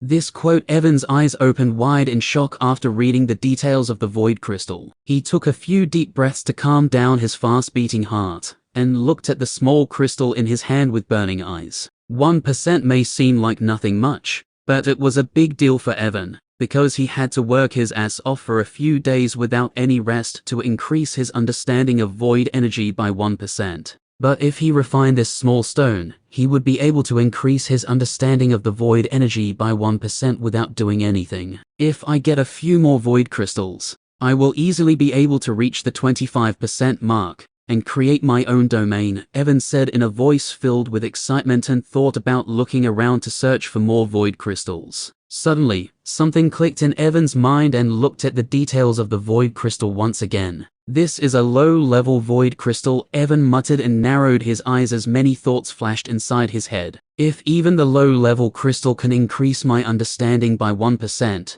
then what about a high-level crystal, Evan said, as he thought about how much his understanding would increase if he found a high-level void crystal. As Evan was drowning in his own imagination, the layer of void energy around his body dimmed a little. Evan came back to his senses when he felt the change in his void energy, and his face turned sour. I can't look for more void crystal for the time being, as my void energy is about to run out, Evan said and shook his head. He put away the void crystal in his shadow storage and decided to find a place to leave the void space for the time being. I will enter the void space once again to look for more void crystals. After recovering my void energy, Evan said to himself, and was about to look for a suitable place to open a void rift when the space behind him suddenly distorted. Bang! With a small bang, the space barrier behind him shattered and a fair hand covered in bark-like texture entered the void space. What the quote? Got you? Before Evan could react, he heard a voice and was pulled out of the void space by the hand. Chapter 711.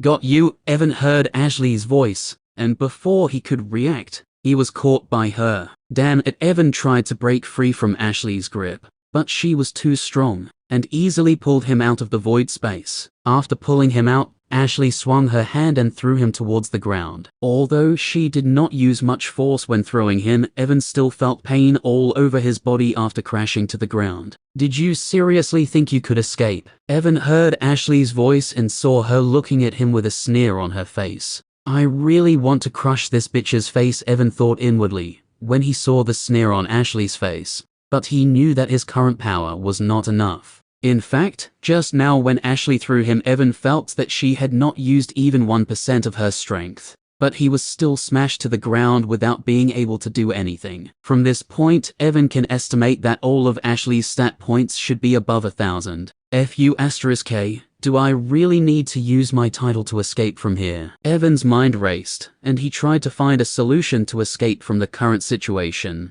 But no matter what he thought, he could not find a solution, other than going back to World Domain, using the power of his title. Even though the space of the surroundings was sealed, Evan felt that if he used his authorities and all the other skills along with his shadow undeads, he would be able to weaken the space barrier just like before, and could escape to World Domain using his title. Although he could go back to World Domain, Evan really wasn't willing to use the power of his title just now. Once he uses the power of his title to go back to World Domain, he will not be able to use its power again for 1 whole year. Before I used the Tower of Ascension to come to Utopia, I heard that dryads are peaceful creatures, but it looks like you guys are no different than demons, Evan said in a cold voice, and stood up from the ground. For a moment, Ashley's expressions changed when she heard Evan, but they returned to normal in an instant. If you really came here using the Tower of Ascension, Then let me use soul search on you. If you are telling the truth, I promise I will let you go," Ashley said in an indifferent voice, not caring about what Evan said earlier.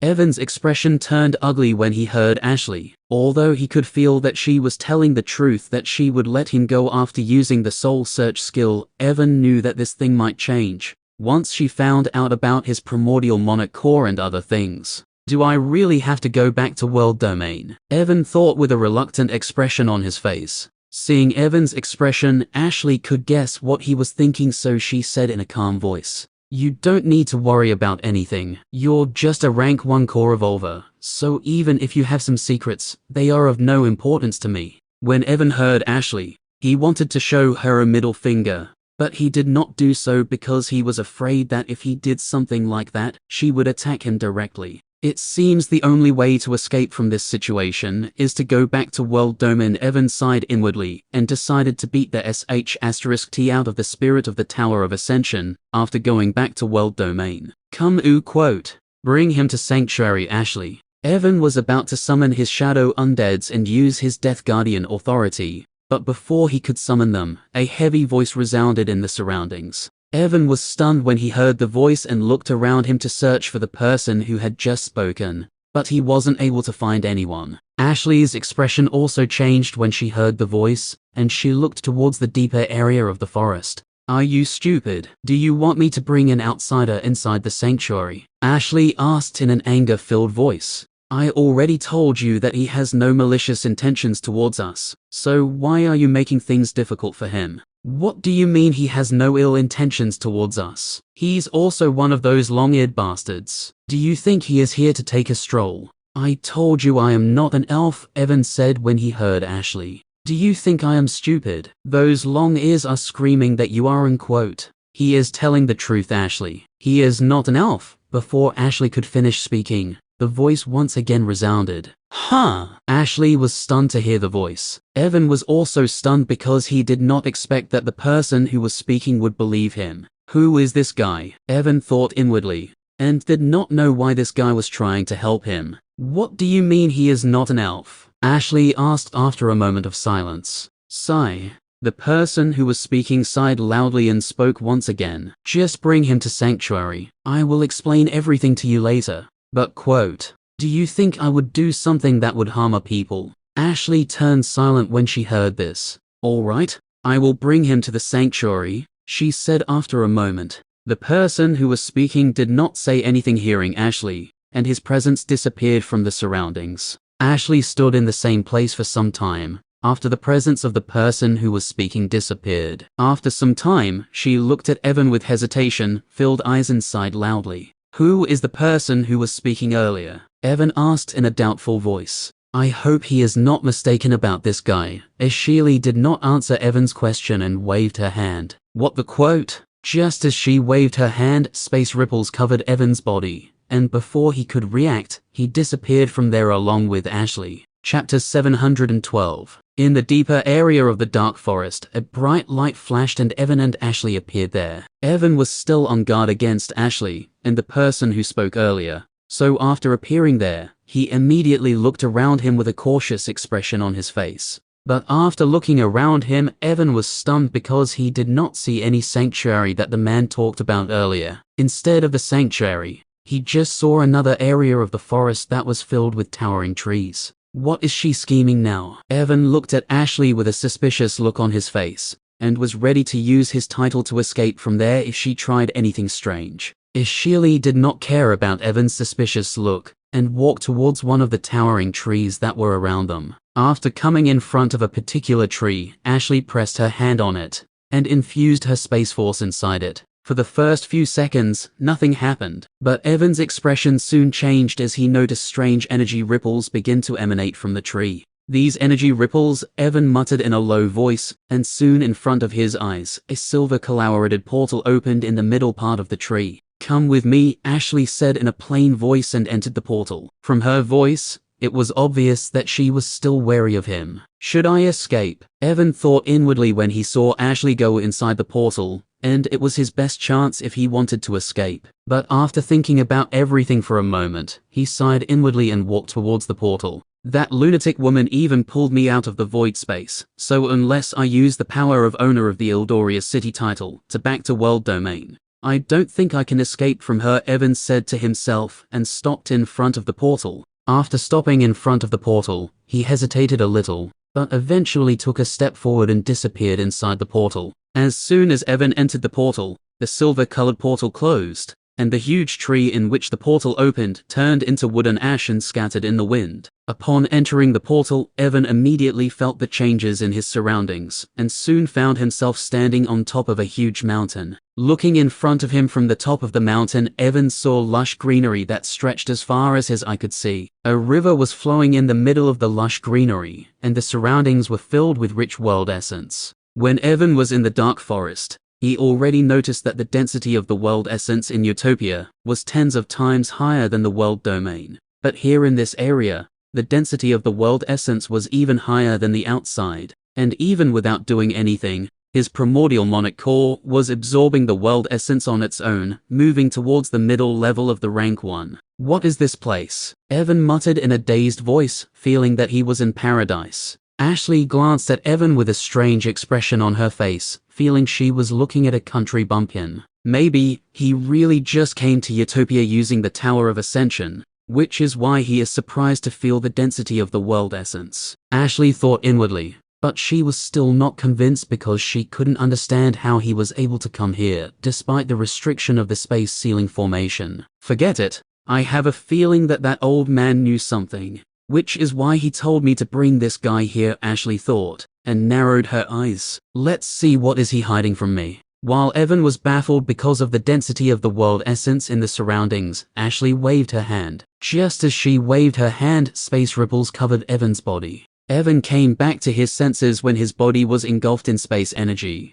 but he did not try to resist, because he could tell that Ashley was bringing him somewhere. Once Evan was covered in space energy, Ashley took a step forward. Evan just felt his surroundings blurred for a moment, and the next thing he knew was that he was already thousands of kilometers away from the place he was a moment ago. F***K, just what kind of stats does she have to cover a distance of thousands of kilometers? With just a single step, Evan thought inwardly, and gulped down his saliva. Ashley continued to move forward, and after a minute she stopped in front of a small village-like settlement. Evan was feeling dizzy because of the insane speed at which Ashley was moving earlier, so he was not able to see the settlement clearly. He only noticed that the village was very small, and there were just a few hundred dryads in it. Ashley sighed inwardly seeing the small village, and before Evan could come back to his senses, she took another step forward, bringing him in front of a cave. Once they were in front of the cave, the space energy that covered Evan disappeared. "Follow me," Evan heard Ashley's voice and noticed her going inside the cave.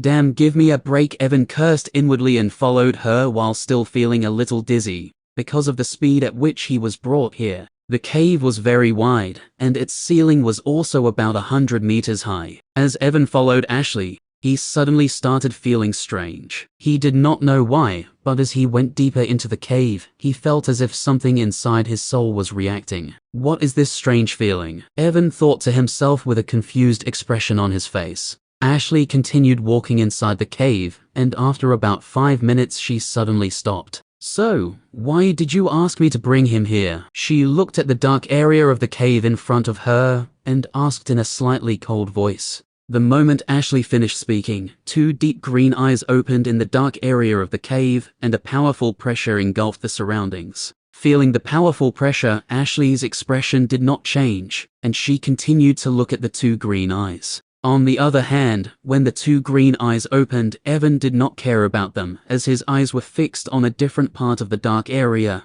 where a small tree was planted. After coming here, Evan did not know why, but his attention was immediately attracted towards that small tree, and the moment he looked at the small tree, the 2 soul seals that he could break after becoming a rank 1 core evolver shattered, and Evan found himself standing in front of a giant tree that was so huge that he felt like it could cover the entire universe with its branches. Looking at the giant tree, Evan's mind buzzed and his eyes became dazed. He lost control over his body and his mouth opened on its own. The Universal Tree. Chapter 713. universal tree, Evan muttered subconsciously as he looked at the colossal tree that stretched majestically towards the heavens. The towering branches of the tree were adorned with vibrant leaves that shimmered in ethereal hues. The surroundings were enveloped in a soft embrace of clouds and mist that gave the tree an otherworldly look. As Evan looked at the tree, he felt as if he lost control over his body, and someone else was controlling it. He slowly lifted his hand and tried to touch the dark brown bark of the tree.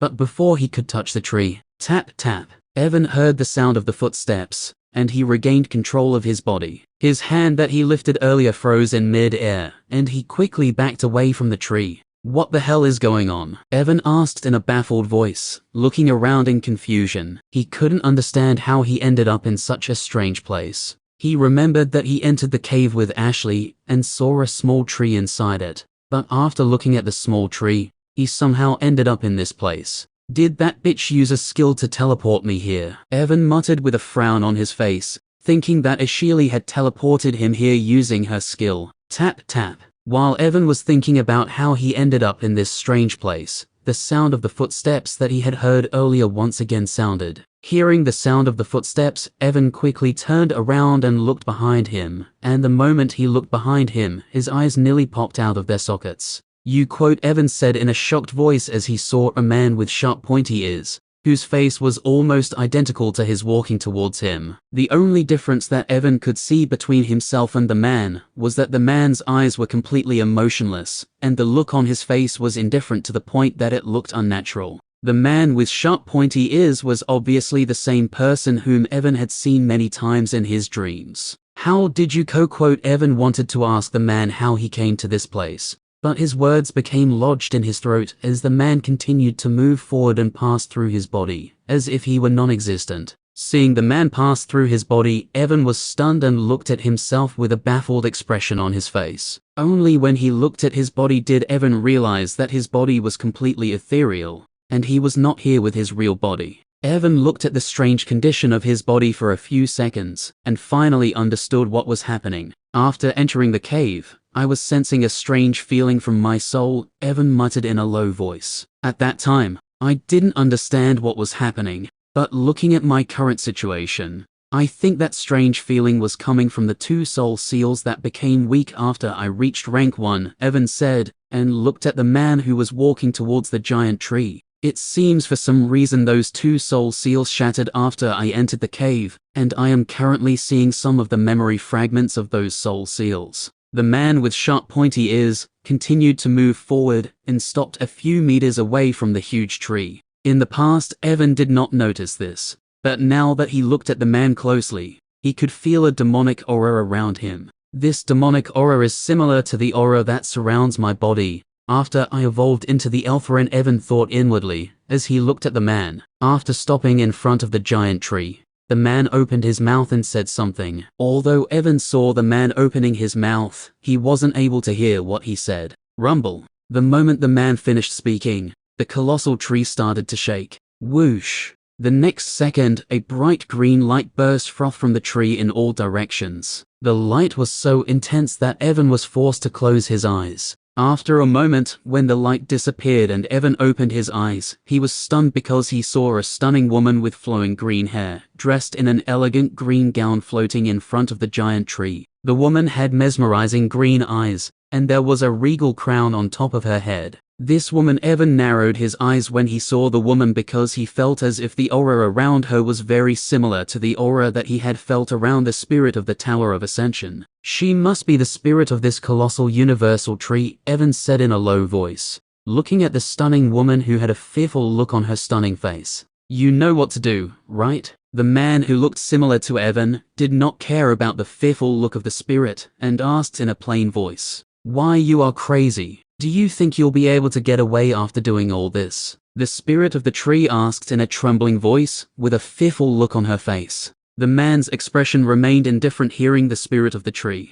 Seeing the indifferent expression on the man's face, the fear in the spirit's eyes increased even more. "If you do this, the entire universe may be destroyed. Aren't you afraid that if you continue on this path you will also perish?" Hearing the spirit of the tree, the man eventually shook his head. "It seems I will have to do it on my own," he said in a cold voice, and his shadow started to shake. Hearing the man's cold voice, a horrified expression appeared on the spirit's face. You don't have to worry about this universe getting destroyed, because I never thought about destroying this useless universe, the man said and stretched out his hand. I am doing all of this because I want a number and at sign. Evan looked at everything with a confused look on his face, and for some reason, he wasn't able to hear what the man said in the end. Although he wasn't able to hear what the man said in the end, he noticed that the face of the spirit of the tree turned pale white when she heard him. Whoosh! Suddenly, something shot out from the man's shadow,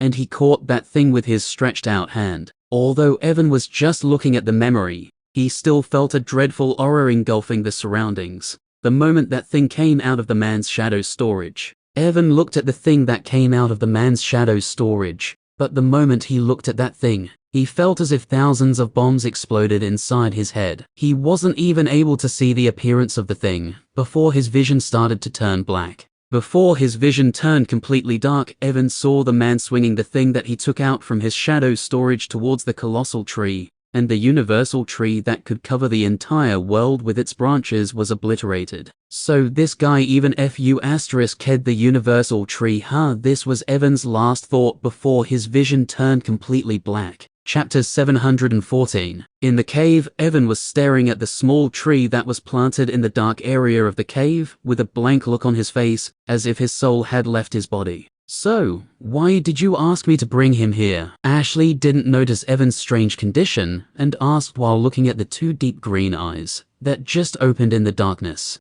As soon as Ashley asked the question, the darkness of the cave started disappearing. Ashley looked at the changes that were happening in the cave without any surprise on her face. In just a few seconds, all the darkness that covered the cave disappeared, and an old man with a wrinkled face and hunched back appeared in front of Ashley. The man's skin was dark brown in color, and looked like a tree bark. He was wearing a white robe, and his deep green eyes were filled with tranquility, giving a feeling of peace. The old man ignored the question that Ashley asked and looked behind her, where Evan was standing with a frown on his wrinkled face. Seeing the frown on the old man's face, Ashley raised an eyebrow and turned around to look at Evan. But when she looked at Evan, she was taken back to see the blank look on his face. What happened to him? Ashley asked with a baffled expression on her face, looking at Evan, who looked as if he had lost his soul. The old man walked forward and stopped beside Ashley. He looked in the direction Evan was looking at and saw the small tree that was planted inside the cave. BRZZZ. Suddenly, the small tree that was planted inside the cave trembled. The expression of both Ashley and the old man changed when they saw this, and a stunned expression appeared on their faces.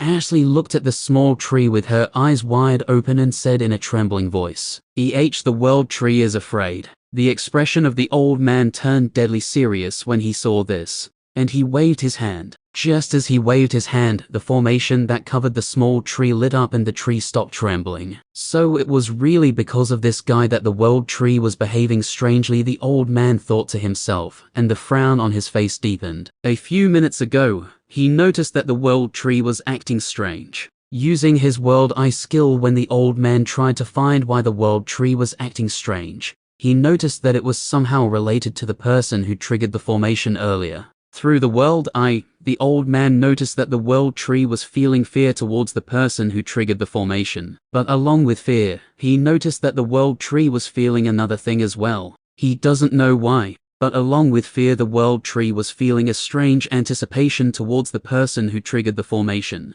After thinking about everything, he decided to ask Ashley to bring the person here, so that he could better understand what was happening. Grandpa, this is the world tree, quote. Ashley looked at the old man and asked in a voice filled with disbelief. The old man looked at Evan, who was still standing with a blank look on his face, and nodded his head. You are right, the world tree is afraid of this guy. The shock Ashley was feeling increased even more when she heard the old man, but her shock soon turned into anger, and she said in a cold voice, I knew this guy was not a good person. All of these long-eared bastards want to snatch the world tree from us. And he also came to the dark forest for the same reason. Hearing Ashley, the old man looked at Evan for a few seconds, and the black and white runes flashed inside his deep green eyes. After a moment, the old man shook his head and said in a calm voice, I can assure you that he doesn't have any ill thoughts about the World Tree. Ashley sneered when she heard the old man and asked in a cold voice, if he does not want to harm the World Tree, then why is the World Tree afraid of him? The old man felt confused hearing Ashley, as he was also not sure why the World Tree was afraid of Evan. The old man looked at Evan's sharp pointy ears and the demonic aura around him. His aura and the look are strangely similar to that person, the old man suddenly thought, and a momentary look of fear flashed inside his eyes. Even though it has been thousands of years since then, I still can't forget that dreadful scene. Grandpa. Noticing the strange expression on the old man's face, Ashley looked at him in confusion. The old man came back to his senses hearing Ashley and shook his head. It has been thousands of years since that person died. There is no way this guy is related to him, the old man said to himself and looked back at Evan. Did he tell you anything when you were attacking him? Ashley looked at the old man for a few seconds and felt there was something wrong with him, but she did not think too much about it and said in a plain voice, I don't know much, but he said that he is not an elf, but an Elfarin. Elfarin. When the old man heard Ashley, he raised an eyebrow because although he had lived for thousands of years, he had never heard anything about Elfarin. Although I can feel that he is not an elf, I am sure that he is somehow related to them. The old man thought inwardly, and started to feel uneasy for some reason. What kind of skills did he use while fighting against you? Ashley's face became a bit strange when she heard this, and she said in her uncertain voice, I am not too sure, but it seems he can control black-colored undeads that look like shadows. The old man's pupils contracted to the size of a needle when he heard Ashley, and he took a step back with a fearful look on his face. Grandpa Ashley was shocked when she saw this, and hurriedly supported the old man whose face lost all of its color for some reason. Grandpa, what's wrong? Ashley asked in a concerned voice, seeing the pale face of the old man. Black undeads. The old man didn't seem to hear Ashley's concerned voice, and he looked at Evan with a frightened look on his face as a scene from thousands of years ago came to his mind where the entire nation of the Frost race was annihilated by black undeads. Read chapter 280 if you forgot about the Frost race. Chapter 715. The old man, whose name was Sylvan, looked at Evan with horror-filled eyes, and his breathing became heavy. Cold sweat appeared on his forehead, and his legs started to tremble. Ashley also became nervous seeing the frightened look on Sylvan's face, and continued to ask him why he was acting like this. But the old man completely ignored her, and didn't say anything. No, it must be a misunderstanding. There is no way he is the same person whom I saw at that time, Sylvan thought inwardly and tried to calm down. But the more he tried to calm down, the more images of the day when the entire Nictopia was destroyed came to his mind. Although thousands of years had passed, the memories of that day were still fresh in his mind, because the day Nictopia was destroyed was also the day that the great conflict between the elves and dryads arose. At that time, Sylvan went out of the fairy forest to take care of some business. After taking care of his business, when he was about to return to fairy forest, he heard many people talking about how Nictopia was being attacked by the Shadow Monarch. Just like other people, Sylvan was also curious about the Shadow Monarch, as he was the most low-key among the 5 monarchs. So he went to Nictopia to take a look at what was happening. At first, he didn't expect much because Nictopia was a country under the rule of Frozen Monarchy ruled by Winterclaw, and he knew that Winterclaw wouldn't sit still if another monarch attacked a country that was under his rule. Moreover, the Shadow Monarch rarely comes in front of other people, so most of the people used to think that he was the weakest among the 5 monarchs. Considering the fact that there were tens of millions of Frost wraiths in Nictopia, and the Shadow Monarch was attacking alone, Sylvan thought that Shadow Monarch would not be able to do anything. But when he reached Nictopia, the scene that he saw was completely different. The entire Nictopia was bathed in blood, and thousands of black shadow-like undeads that looked similar to Frost wraiths were slaughtering the other Frost wraiths. The army of Nictopia tried to stop the black undeads, but it was futile as the numbers of undeads were constantly increasing, and they were simply unkillable. No matter what the army of Nictopia did, the black undeads would reappear again and again, even if their bodies were completely destroyed. Other than Sylvan, many other powerhouses of Utopia also came to Nictopia after hearing Shadow Monarch was attacking a country under the rule of Winterclaw, and similar to Sylvan, all of them were also shocked. When Winterclaw arrived at Nyctopia and saw the massacre that was happening within the country that was under his rule, he was so angry that he directly attacked the Shadow Monarch. Because Shadow Monarch was using undeads to attack Nyctopia, Sylvan and other people thought that he wouldn't be able to fight against Winterclaw on his own. But to their shock, the fight was completely one-sided, and Winterclaw was heavily injured in just a few minutes. In order to save himself, Winterclaw had no choice but to run away from Nyctopia. Forget about Sylvan, even people like Alistria and Akosha who were present there were completely dumbfounded when they saw this scene. They couldn't believe that Winterclaw was seriously injured in just a few minutes, and had to run away from there in order to save his life. What was even more shocking was that Shadow Monarch did not even bother to chase after Winterclaw, as if he did not care about him at all. Once Winterclaw escaped, there was no resistance, and Nyctopia was completely destroyed. Once Nyctopia was completely destroyed, the Shadow Monarch used one of his skills, Eternal Soul Annihilation, on the Black Shadow undeads, who looked similar to Frost Wraiths. Under the effect of the skill, all the Shadow undeads of the Frost Wraiths were put into a never-ending cycle of torment. After destroying Nyctopia, Shadow Monarch completely disappeared from Utopia, and no one saw him. A few years later, after the destruction of Nyctopia, the Shadow undeads of Frost Wraiths who were going through never-ending cycle of torment suddenly disappeared. At first, people thought that the effect of the skill that Shadow Monarch used ended, which is why the Shadow undeads of the Frost Wraiths disappeared. But a few hundred years later, the entire Utopia was shocked because of a piece of news that came from Demon Empire. A demon named Baphomet killed the Emperor of the Demon Empire, and became the new emperor. Moreover, it was said that Baphomet had a monarch physique. Most of the powerhouses of Utopia obliviously did not believe in such a thing, as all of them knew that there could only be 5 monarch physique holders at a time, and everyone knew who those 5 were. But later, when Akosha and other monarch physique holders went to the Demon Empire after hearing this news, it was confirmed that Baphomet really had a monarch physique. This news really shocked the entire Utopia, as they all knew what it meant for Baphomet to be one of the monarch physique holders. Since Baphomet had a monarch physique, it meant that one of the previous monarch died. The 4 monarchs Alistria, Akosha, Winterclaw and Alistair Nightfall were still alive, which means that the person who died was the Shadow Monarch. This thing came as a complete shock to everyone, because now the entire Utopia was aware of the powers of Shadow Monarch, and knew that even among the other monarchs, he was on a completely different level. At that time, many people didn't believe that the Shadow Monarch died, but when they thought about the sudden disappearance of the Shadow undeads of the Frost Wraiths a few hundred years ago, most of the people speculated that the Shadow undeads didn't disappear, because the effect of the skill that Shadow Monarch had used ended. But they disappeared because the Shadow Monarch died somewhere, and the effect of his skill disappeared along with him. Sylvan, who returned to Fairy Forest after the event of Nyctopia, was also shocked to his core when he heard the news about the death of Shadow Monarch,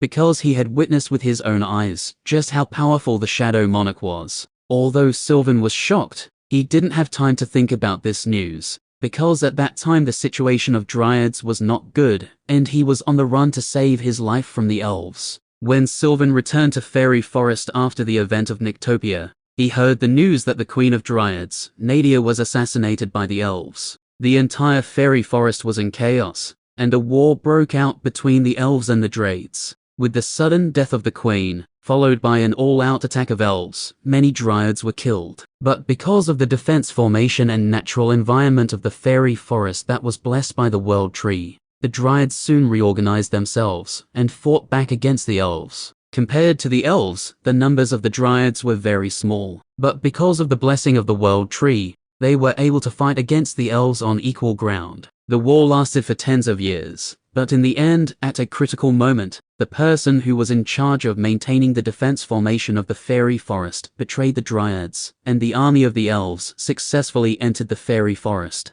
The population of the Dryads was already very small compared to the other races, so without the protection of the formation, they were not able to fight against the elves, and despite the blessing of the World Tree, most of them were killed. In the end, in order to save the World Tree and the remaining Dryads, Sylvan escaped from the Fairy Forest along with them. For hundreds of years, he continued to run from one place to another in order to escape from the hunt of elves. It was also the time when he heard the news about the death of Shadow Monarch. At that time, Sylvan did not believe that the Shadow Monarch was dead, because in his opinion, no one in Utopia could kill him. Although he felt something was wrong, Sylvan had no time to think about such things, because he was still on the run. After hundreds of years of escaping, he finally entered the Dark Forest, and created a hidden dimension with the help of the World Tree, so that the small number of dryads that were still alive could live peacefully and grow stronger. The Dark Forest was a dangerous place, and hardly anyone entered its depths, so it was an ideal place for them to hide. Thousands of years have passed since then, and the dryads are still living in the Dark Forest, hiding from the elves. This was also the reason why Ishili immediately wanted to kill Evan after seeing his long elves like his.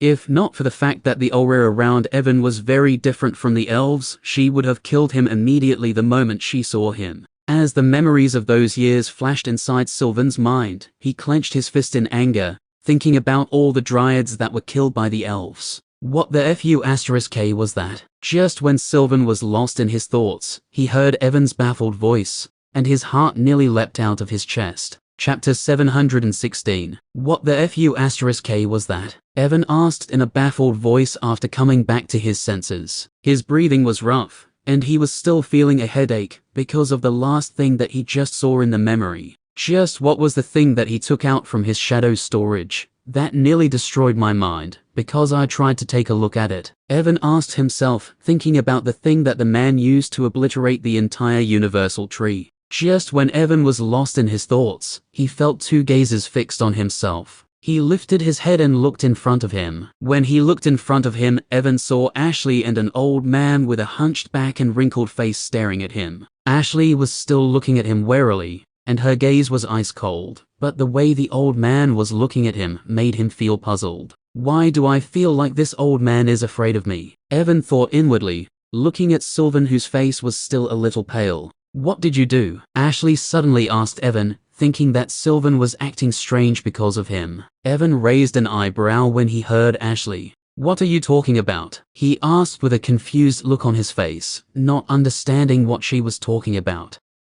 Seeing Evan's confused face, Ashley's face turned red from anger, thinking that he was just acting. Looks like you are not. That's enough, Ashley. Ashley was thinking about intimidating Evan, so that he would tell her what he just did, but before she could finish her sentence, she was stopped by Sylvan. Ashley looked at Sylvan with a questioning look on her face, not understanding why he stopped her. Can you leave us alone for a moment? Sylvan didn't explain anything and asked her in a calm voice. His pale face already returned to normal, and even the trembling of his body stopped. Grandpa, although Sylvan asked her if she could leave them alone, Ashley knew that it was more of an order for her to leave the cave. Even though she knew Sylvan was asking her to leave, Ashley shook her head. I am not going anywhere. After seeing the way Sylvan behaved earlier, she knew that something was up, and she was worried about him. Hearing Ashley's firm voice, Sylvan sighed as he already knew what she was thinking.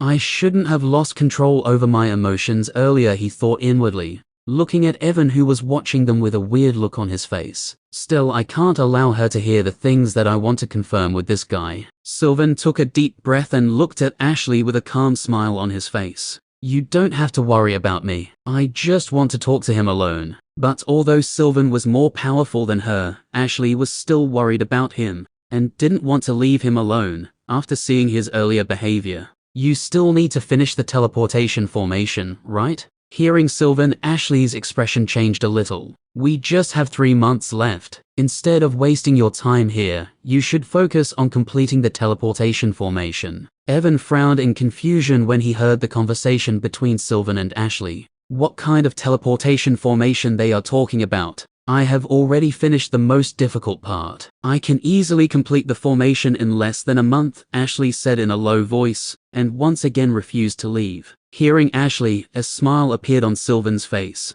and he nodded his head in satisfaction. I know you have already finished the most difficult part, but we can't take any chances regarding this formation. Once the formation is finished, our people will be able to enter the Tomb of the Ancient without anyone noticing. So instead of wasting your time here, you should go ahead and finish the formation first. There are still 3 months left before the Tomb of the Ancient opens. I can finish it after we deal with this guy. Sylvan shook his head hearing Ashley and waved his hand as if he was shooing her away. I know you just want to laze around, but you should complete the formation first. If you waste your time like this, you will not be able to fix the formation in time. If we find any problem after its completion. Ashley wanted to refuse what Sylvan said, but she knew that he was right. It was the first time she was going to create a special teleportation formation, so she knew there would definitely be some problems after its completion. All right. In the end, Ashley sighed and nodded her head with a reluctant look on her face. I am going to leave, but call me immediately if you find anything strange about this guy, she said,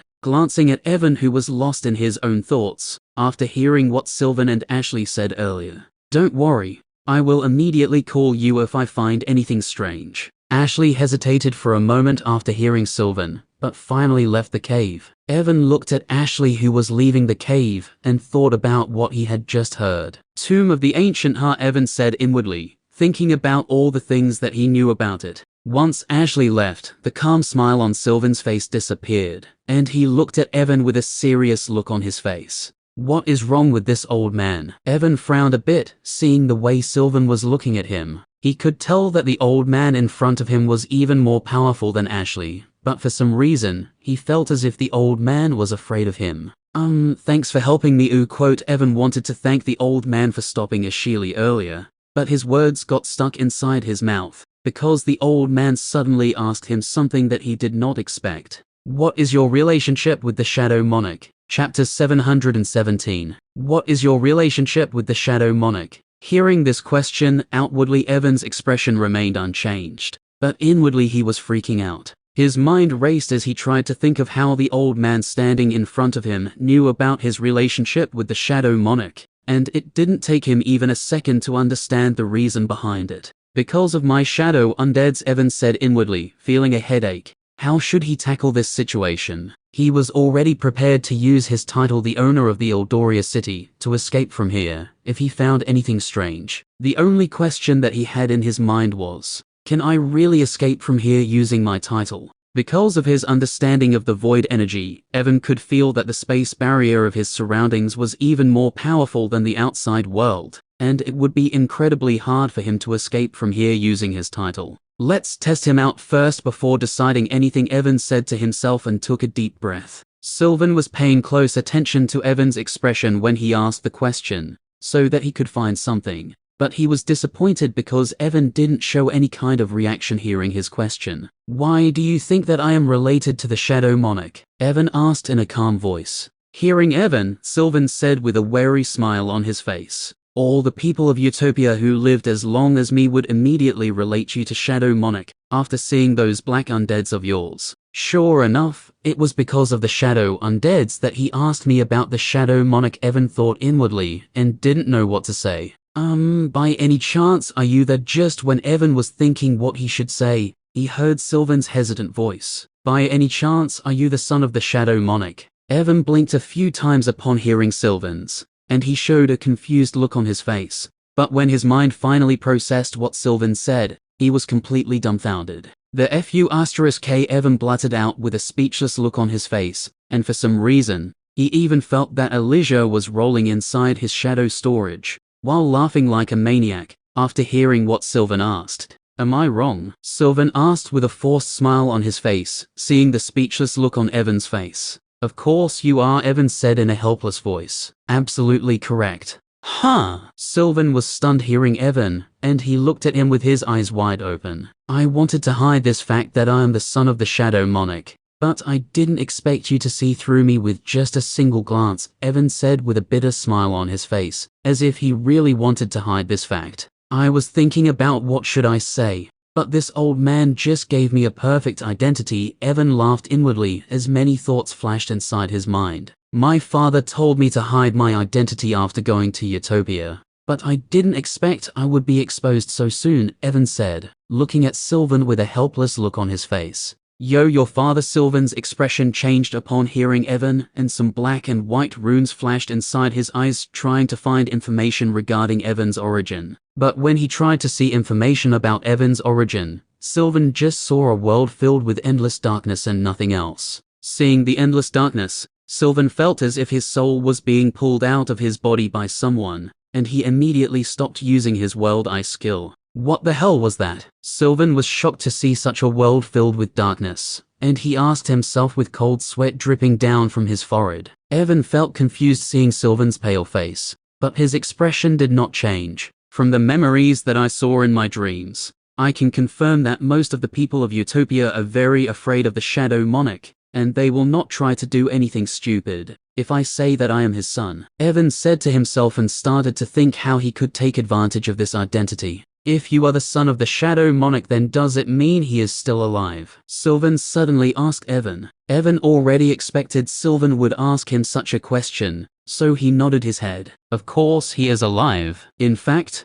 that bastard father of mine is so healthy that he is on honeymoon with my mother right now, and I am afraid the next time I see him, he will give me a little brother or little sister. Sylvan's eyes nearly popped out of their sockets hearing Evan, and he did not know what to say. Of course, Sylvan did not completely believe what Evan was saying, and he had his own doubts about him. Is this guy really the son of Shadow Monarch? Sylvan thought to himself, feeling a headache. Although he had his own doubts, he couldn't possibly ignore what Evan was saying either. He always felt that Shadow Monarch was not dead, so after seeing Evan and hearing what he just said, he couldn't help but feel that he was telling the truth. But Sylvan was already thousands of years old, so it was impossible for him to blindly believe what Evan was saying. But the problem was, I can't see through him. Sylvan even tried to use a skill that could see through lies, and could confirm whether a person was telling the truth or not. But just like his world eye skill,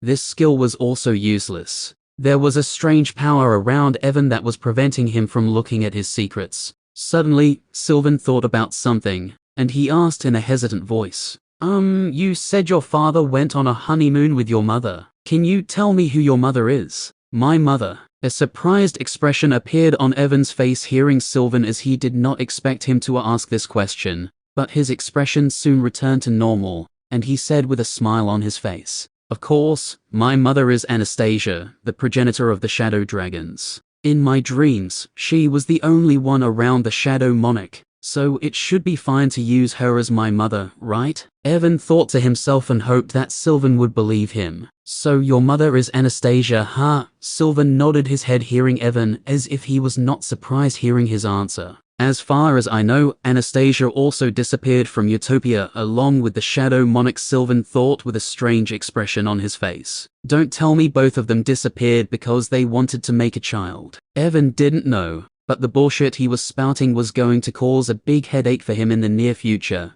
because the fake mother he just mentioned was already preparing to leave the Shadow Realm to come look for him. Chapter 718. Sylvan asked Evan some more questions, such as where was the Shadow Monarch for the past thousands of years? How did he enter the Dark Forest? And some other questions. Evan knew that if he wanted Sylvan to believe him, he had to give him satisfactory answers, so he used his unique skill, spouting unlimited bullshit, and calmly answered all of Sylvan's questions. For the first question, he just said that he is 19 years old this year, and since his birth, he has been living in a lower-level world named Kantara with his father and mother. Kantara equals a world made by Evan's unique skill, spouting unlimited bullshit. When Sylvan heard Evan, he nodded his head with a thoughtful look on his face. So no one was able to find Shadow Monarch all this time, because he was living in a lower-level world. After the news of Shadow Monarch's death came out, many people tried to find his body in the hope that they would be able to get his inheritance.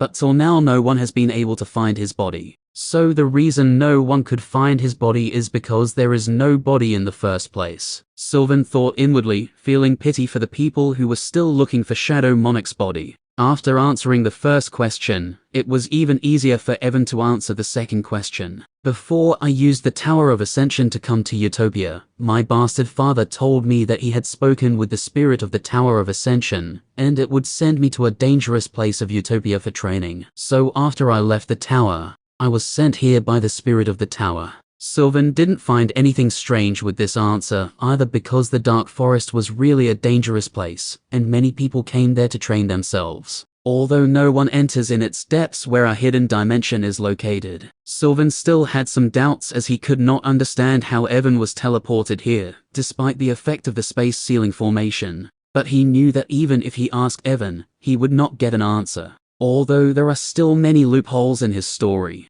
I can at least confirm that this guy is somehow related to Shadow Monarch, Sylvan said to himself, and rubbed his eyebrows. The thing that made him doubt Evan's story the most was the existence of Baphomet. It is a well-known fact that there can only be 5 Monarch physique holders. If what Evan is telling him is true and the Shadow Monarch is really alive, then what about Baphomet? Is he deceiving other people saying that he is one of the Monarch physique holders? He might be able to deceive other people, but it is impossible for him to deceive other Monarch physique holders. Sylvan thought about asking Evan about this matter, but he immediately decided against it. First of all, he didn't believe that Evan, who was just 19 years old, would know about these complex things. And even if he knew anything about this matter, he did not think that Evan would tell him after all. All of these things were related to the secrets of the Monarch physique holders. Sylvan sighed thinking about all of these things and felt a headache. He looked at Evan, who was standing in front of him with a calm expression on his face, and another sigh escaped from his mouth. Although I can't see anything about him,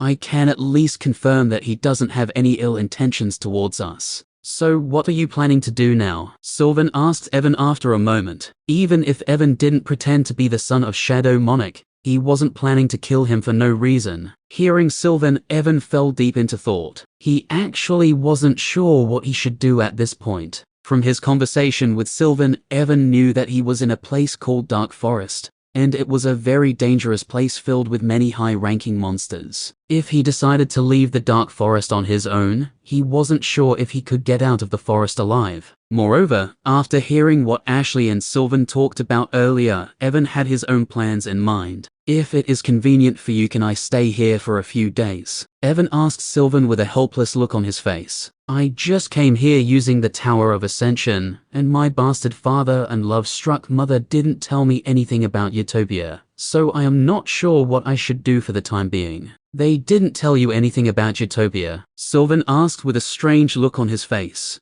Evan nodded his head and said in an embarrassed voice. Both of them were so excited about their honeymoon that they didn't tell me anything about Utopia and disappeared without saying anything. Sylvan shook his head hearing Evan and looked at him with pity-filled eyes. I know that dragons are lustful creatures, but to think Shadow Monarch is also the same, Sylvan said to himself, feeling the image of ruthless Shadow Monarch, who once destroyed the Nyctopia, without betting an eye crumbling inside his mind. I can allow you to stay here, but I hope you will follow the rules here, and won't cause any problems for us. Thanks for your help. I promise that I won't cause any problem for your guys, Evan said in a delighted voice when Sylvan allowed him to stay with them. As long as he is here, he can't contact the outside world, so it should be fine for the time being. Sylvan said to himself, when he decides to leave, I will ask him to sign a soul contract. That will prevent him from telling anyone about us. I will first send you to the place where you will be staying,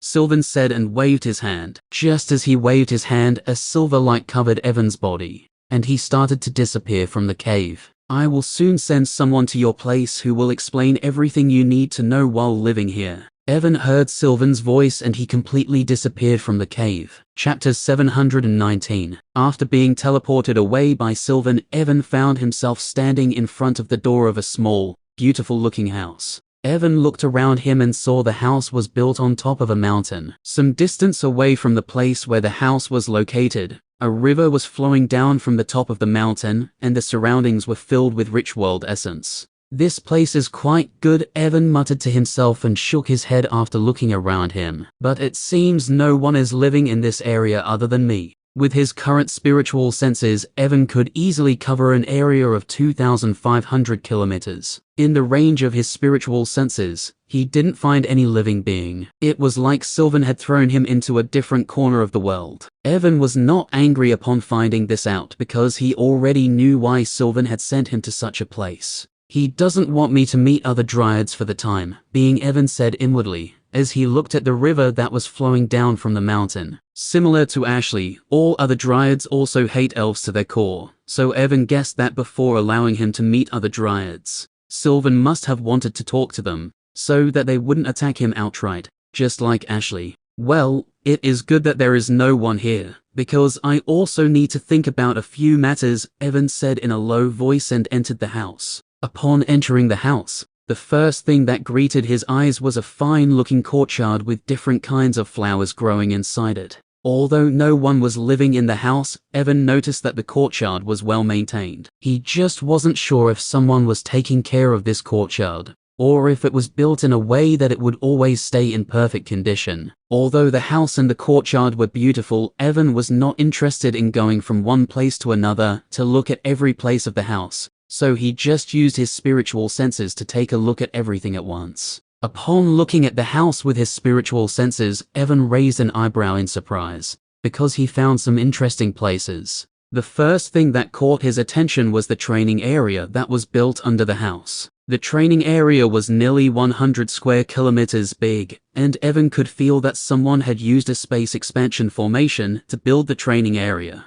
There are many interesting things inside this training area, and I can confirm my current power level using them, Evan said with gleaming eyes, when he noticed a few interesting things inside the training area. Other than the training area, Evan noticed two more interesting places inside the house. One was a room with Essence Formation Room engraved on its door. Evan guessed that it was a place with a formation that could increase the density of the formation. Using this room, evolvers can increase the speed of accumulating the essence inside their core. When Evan went inside the room and checked the effect of the formation, he found that the effect of cultivating inside the Essence Formation Room was at least 3 times better than cultivating outside. If I use this room, I should be able to reach the middle level of rank 1 in around 2 months, Evan said to himself after checking the effect of the Essence Formation Room. The second place that caught his attention was a room with Law Room written on its door. Evan was curious about this room, but when he entered the room, he was stunned because there was nothing special inside it.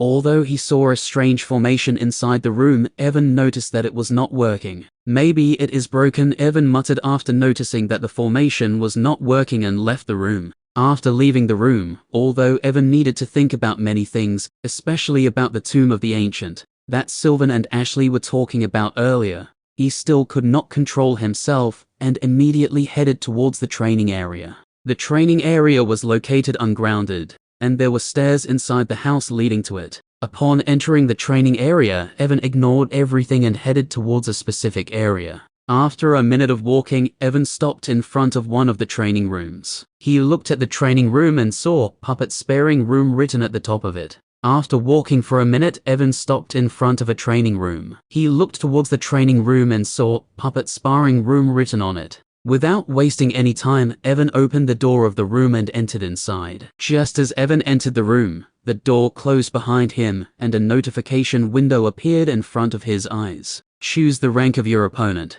Beginner level rank 1, mid-level rank 1, peak level rank 1, beginner level rank 2, mid-level rank 2. The opponent list went on. Evan saw the highest level of opponent he could select was at the peak of the rank 3. It was the first time Evan was fighting a proper opponent after becoming a rank 1 core evolver, so he obviously decided to start from the lowest level to see the true difference between himself and the other evolvers at the same level. Let's see how much I improved after both of my cores merged into one, Evan muttered to himself, and selected beginner level rank 1 core evolver as his opponent. Just as Evan selected his opponent, the notification window in front of him disappeared, his surroundings blurred, and he found himself standing in the middle of a desert. Evan was quite surprised to see the change in scenery around him, but he didn't think much of it as he soon saw a person beginning to materialize in front of him. In less than 3 seconds, the person completely materialized, and Evan was left speechless at the sight of his opponent. It seems these guys really hate elves, Evan said to himself as a beginner level rank 1 elf holding a bow appeared in front of him. Chapter 720. In the middle of the desert, Evan watched as an elf holding a bow materialized in front of him. Beginner level elf puppet. Strength 20, agility 22, endurance 20, world essence 23, stamina 20, intelligence 20. Evan looked at the window that was floating above the elf and raised an eyebrow in surprise. This elf puppet is the same level as me, but the difference in stat points between us is huge. Evan muttered in a low voice, seeing the stats of the elf. After a few seconds, the status window showing the puppet's details disappeared, and the elf finally moved. Seeing the elf moving, Evan did not do anything and just stood in the same place, because he wanted to test out something. With lightning speed, the elf aimed his bow at Evan. The wind from the surroundings moved, and in less than a second, a green arrow filled with sharp wind energy formed inside it. Whoosh! A sharp piercing sound rang out, and the elf shot the arrow towards Evan, who stood in the same place without moving. The arrow was lighting fast and arrived in front of Evan in an instant. Although the arrow was lightning fast, Evan could have easily dodged it without much problem. But he did not dodge the arrow, and let the wind arrow hit him. After his body was refined by the primordial shadow energy, Evan's body defense increased greatly, and he wanted to see if a normal beginner level rank 1 core evolver could break his body defense. Like a bullet, the arrow struck Evan in the middle of his chest. Boom! A booming sound echoed out, and the wind arrow exploded into tiny wind particles upon colliding against him. Evan was pushed 3 meters backwards because of the impact, and a small trickle of blood flowed out from his chest. When Evan saw the small trickle of blood, his lips arched upward in a big grin. He just activated his regeneration skill, and in less than a second, the small wound on his chest returned to normal. It seems that normal beginner level core evolvers won't be able to harm me unless they attack my vital areas like eyes, and so on, Evan said to himself, and looked towards the elf, who was already preparing to fire another arrow at him. Seeing the elf was about to fire another arrow at him, Evan took a step forward and disappeared from the place he was standing. Instead of wasting my time against an opponent who cannot even harm me, I should just choose a different opponent. Like a ghost, Evan appeared behind the elf. Before the elf could react, Evan lifted his hand and slapped the back of his head using the full 38 points of his strength. The moment Evan's hand touched the elf's head, bang! A booming sound echoed out, blood was splashed all over, and the head of the elf exploded like a watermelon. Thud! With a thudding sound, the body of the elf dropped to the ground and started to disappear. Evan looked at the disappearing body of the elf, and nodded his head in satisfaction. I didn't even use any skill, but I still killed him so easily despite the fact that we are both beginner level rank 1 core evolver, Evan muttered, as the scenery of the desert around him disappeared, and he returned back into the puppet training room. Looks like the boost that my primordial monarch core gave me is not just for show. Choose the rank of your opponent dash. Beginner level rank 1, mid-level rank 1, peak level rank 1, beginner level rank 2, mid-level rank 2. Once the scenery of the desert disappeared, the same window appeared in front of Evan once again. This time Evan chose the mid-level rank 1 core evolver as his opponent. Just like before, the moment Evan chose his opponent, the scenery around him changed. Soon Evan found himself standing in the middle of a sea island, and an elf started to materialize in front of him. In just a few seconds, the elf was fully materialized, and his information was floating above his head. Strength, 31. Agility, 32. Endurance, 29. World Essence, 33. Stamina, 29. Intelligence, 30. Evan looked at the information of the elf and narrowed his eyes. He noticed that the stats of the elf increased by nearly 10 points each. This means this elf was about 50% more powerful than the previous elf. Although the elf was about 50% more powerful than the previous elf, Evan still did not feel any pressure from him. I guess even the mid-level rank 1 core evolvers can't force me into a serious fight, Evan thought to himself as the information floating above the head of the elf slowly disappeared. Unlike the previous elf, this elf was barehanded, and his build was a bit muscular.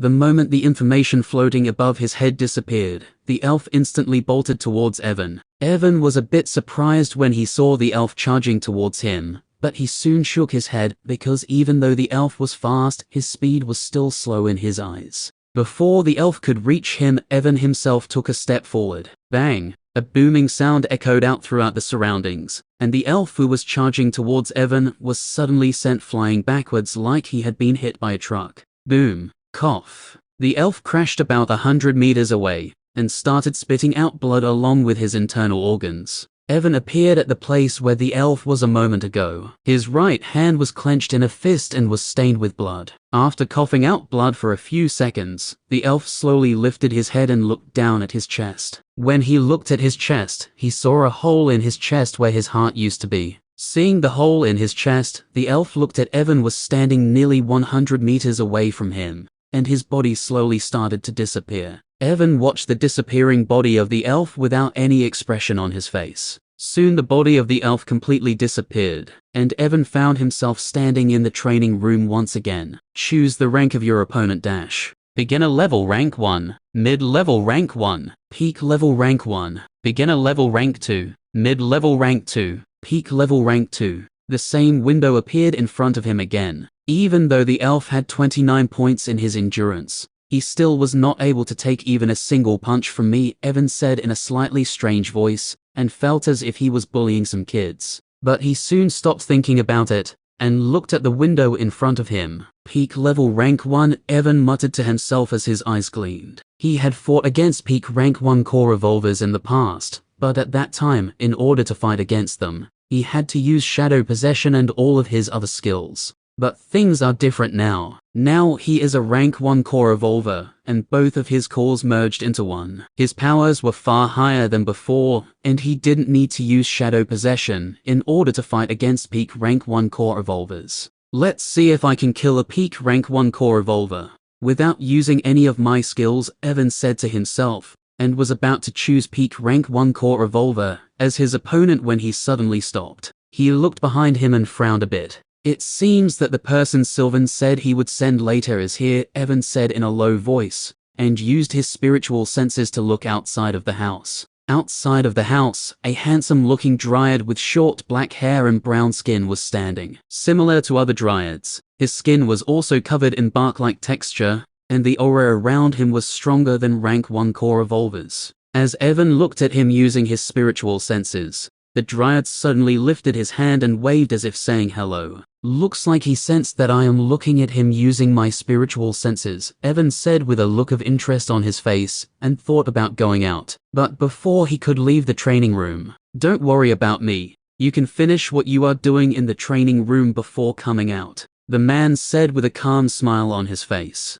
Evan paused when he heard the man and a look of surprise flashed across his face. I didn't think he would be such a friendly guy, considering the fact that Sylvan must have told him I look like an elf, Evan thought inwardly, and didn't reject his offer, because he really wanted to test out his powers against a rank 1 core revolver. I will be there in just a few minutes, Evan said as he knew that the dryad could hear him. After saying this, Evan turned back and chose the peak rank 1 core revolver as his opponent. The moment Evan chose his opponent, the scenery around him changed, and he found himself standing in the middle of a grassy plain. The space in front of him distorted, and soon an elf that was releasing the aura of a peak rank 1 core revolver started to materialize in front of him. Chapter 721. Once you become a rank 1 core revolver, your prime core will evolve into a higher level core. Rank 1 is the foundation for your newly evolved core, and the higher your stat points are before becoming a rank 2 core revolver,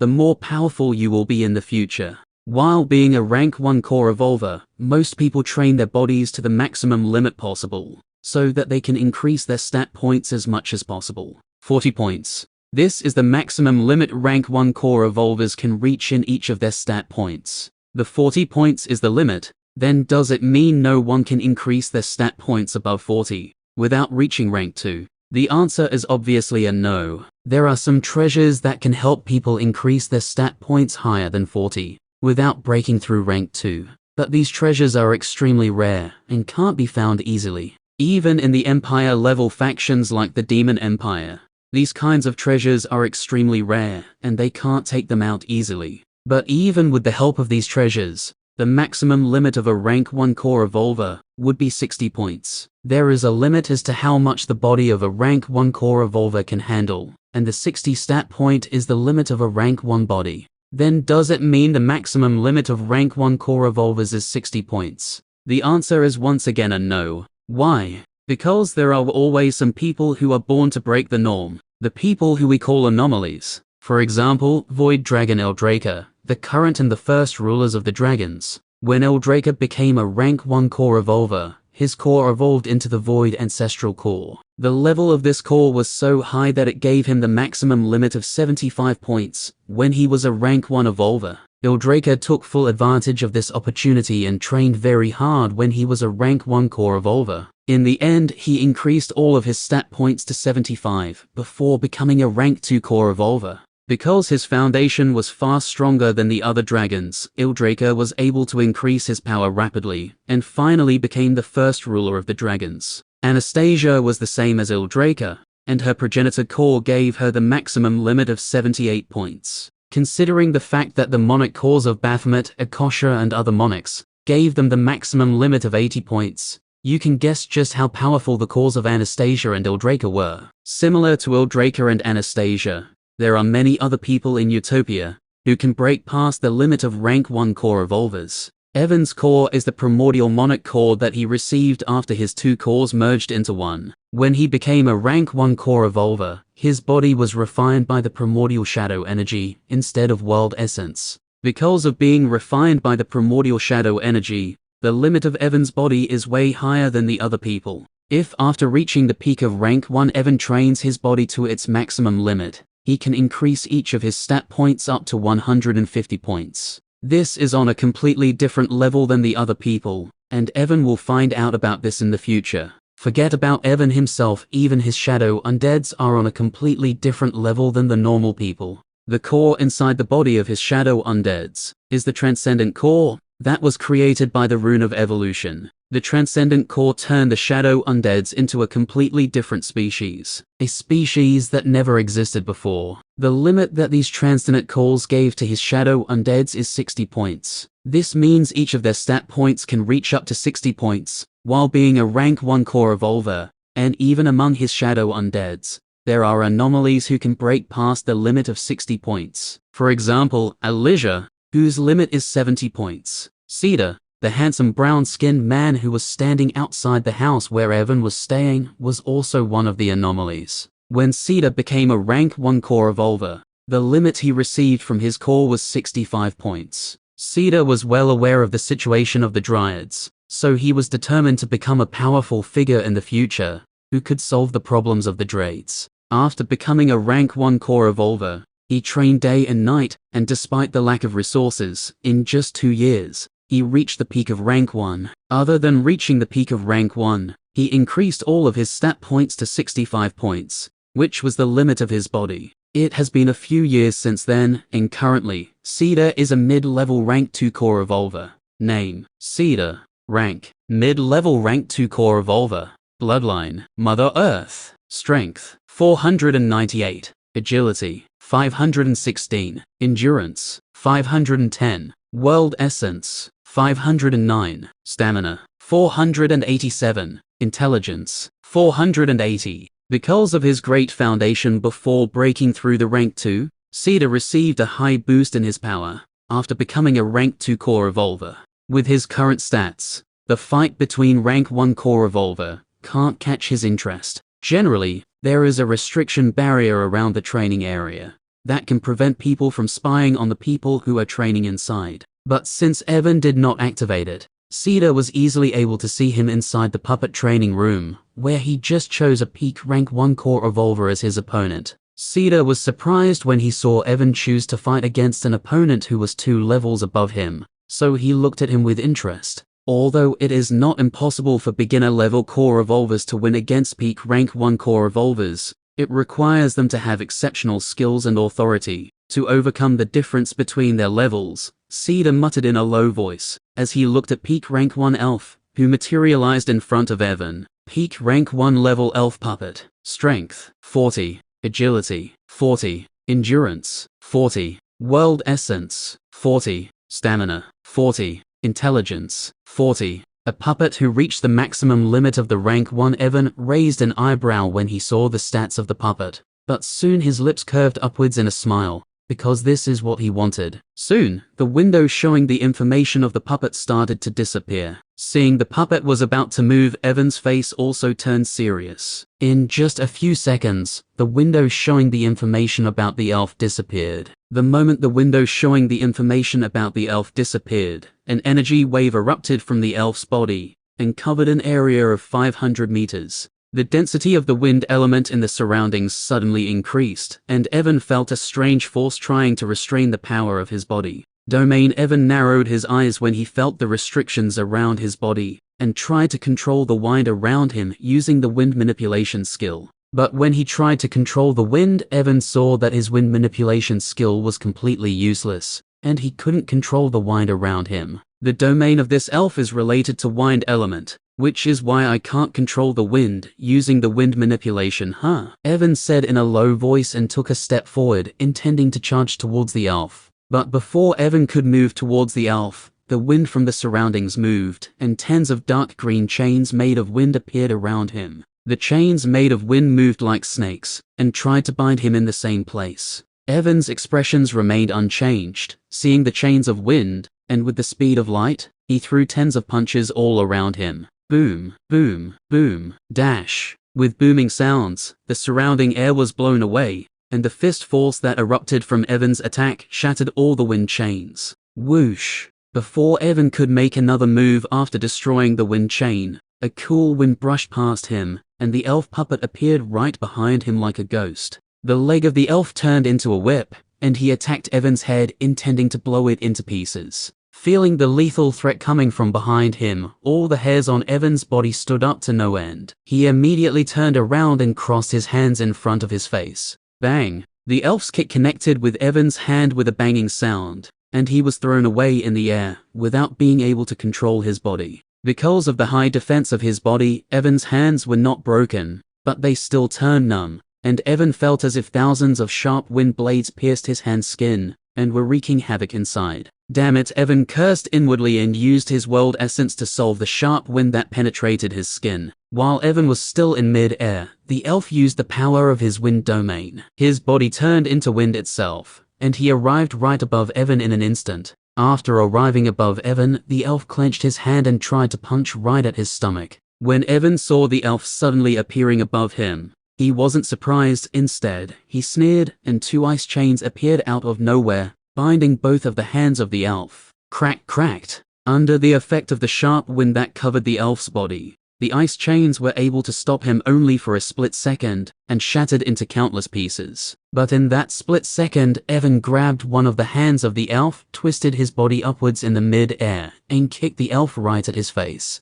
Bang! Broken teeth and blood splashed all over the air, and the elf was sent flying towards the ground like a meteorite. Boom! A booming sound echoed throughout the surroundings. Dirt, stones and debris flew everywhere, and a giant crater that was 20 meters in diameter appeared in the middle of the grassy plain. Cough. The elf coughed out a few mouthfuls of blood because of the crashing impact, and a painful look crossed his face. Evan didn't want to give the elf any chance, so before the elf could regain his senses, he appeared right above the huge crater, and stomped down using all of his power, wanting to crush the elf's head. Rumble. Under Evan's terrifying power, the ground started to rumble even before his foot touched the ground. Just when Evan's foot was about to crush the head of the elf, the surrounding wind moved, and the body of the elf turned into a gust of wind, disappearing from the middle of the crater. Damn this domain, Evan cursed in a low voice, and looked 100 meters away from him, where an elf with a bloody mouth suddenly appeared. Because of the domain that covered the surrounding area, Evan couldn't use his full power.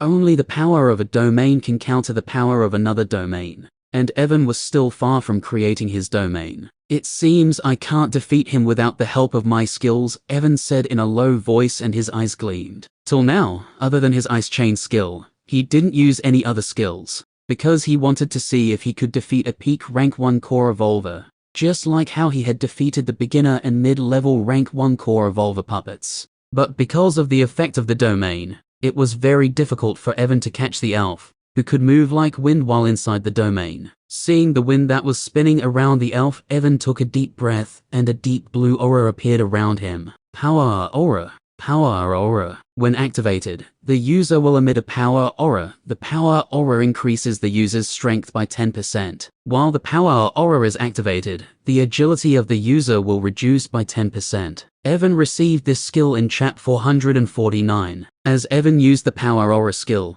he felt his strength increasing and his agility decreasing slightly. At the same time, Evan noticed that the cost of using the power aura skill was far higher than before, and his world essence was being used at a very fast speed. Although the cost of the skill was very high, Evan did not care because he knew that as long as he killed the elf, it did not matter how much world essence he had to use. As for the problem regarding the reduction in his agility, because of using the power aura skill, Evan's eyes suddenly started to shine with silver-white light. Temporal velocity. Temporal velocity dash. This skill will alter your perception of time, making everything around you appear slower, while increasing your agility by 30% at the same time. The world around him slowed down, and his agility, which was decreased by 10%, increased by 30%. Just after using these two skills, the aura around Evan completely changed. Before the elf could react to the sudden change in Evan's aura, Evan took a step forward and appeared in front of the elf like a ghost.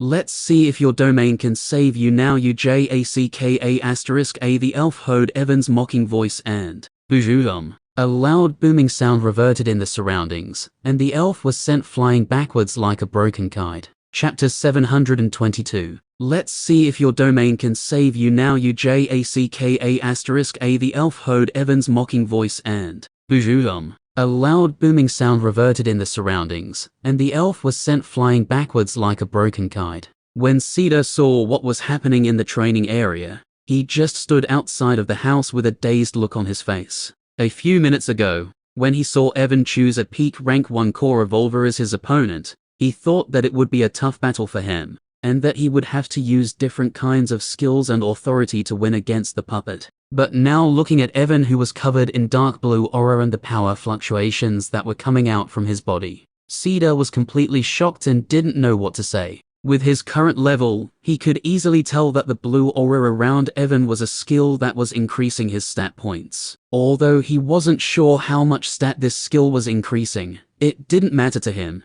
because he was already shocked to see Evan use such a skill. Skills that can directly increase one's stat points are extremely rare, and even high-ranking core revolvers highly desire them. Just what kind of freak is this guy? Cedar muttered to himself as he looked at Evan, who just sent the elf puppet flying backwards like a broken kite. Actually, it was not Cedar's fault that he was shocked to see such a thing. He didn't know this, but Evan's stat points were already very close to the elf puppet, and along with power aura, he was even using temporal velocity. That increased his agility by 30%. On top of that, he started to circulate his primordial shadow energy inside his body. Because of the primordial shadow energy, the restriction effect of domain on his body decreased a lot. Although it didn't completely neutralize the effect of the elf's domain, it was more than enough for Evan. Because of being hit by Evan's punch, the jaw of the elf dislocated and all of his teeth were sent flying outside of his mouth. The elf felt his world spinning, and he tried to regain his balance in mid-air after being sent flying backwards. But before he could regain his balance, Evan appeared a few meters above him. Along with the dark blue color of the power aura skill, suddenly a light blue aura also appeared around Evan's right hand. Sonic resonance. Sonic resonance. Using this skill, you can tap into sonic vibrations, turning your punches into shockwaves that resonate at high frequencies. The power of these shockwaves depends on the strength and agility of the user. Using his high strength and agility, Evan lifted his right hand. BRZZZZ. The surrounding air started to vibrate because of the high-frequency vibrations, and the space barrier trembled. Suddenly, Evan clenched his hand, and the vibrations that were coming out of his hand gathered around his fist. Disappear! Evan shouted in a loud voice and punched downwards at the elf puppet who was still in the mid-air. The moment Evan punched, the surroundings became completely silent. But the silence did not last long because the next second,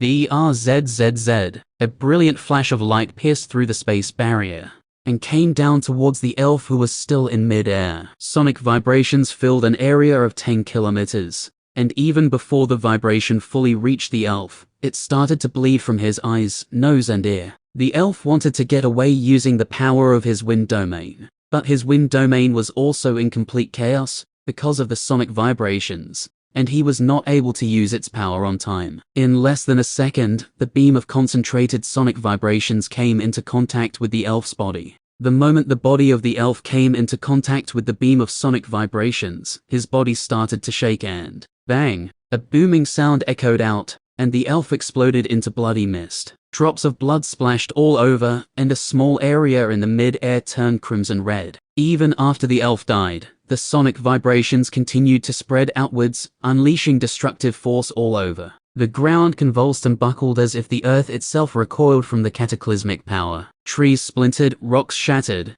and the once serene grassy plain transformed into a chaotic tableau of devastation. HUFF***.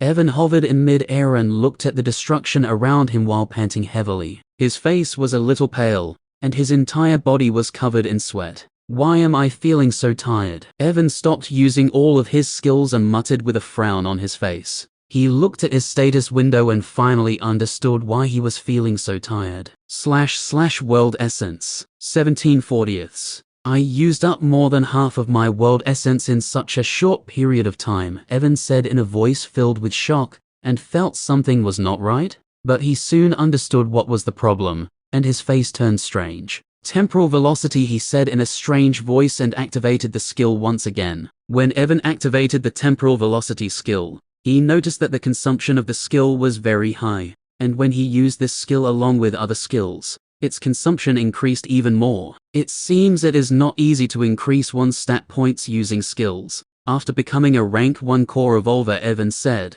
and closed his status window. When he was an S ranker, he used the temporal velocity skill many times. Although the consumption of this skill was very high even at that time, it was very low when compared to now. The temporal velocity skill increases his agility by 30, and even alters his perception of time. Currently, his body is far stronger than before, so it is not easy to increase his stat by 30% without using a large amount of world essence. The scenery around Evan soon changed, and he returned back to the training room. Choose the rank of your opponent - Beginner level rank 1, mid-level rank 1, peak level rank 1, beginner level rank 2, mid-level rank 2. Evan looked at the window in front of him and shook his head. I will try a rank 2 opponent after talking to that guy, Evan said to himself and left the training room. Soon he came out of the house and saw Cedar standing there with a dazed look on his face. Chapter 723. Cedar looked at the destruction that Evan's attack caused and felt his head spinning. Even a peak rank 1 core evolver wouldn't be able to unleash such a power easily, Cedar said inwardly, feeling shocked that Evan was just a beginner level rank 1 core evolver.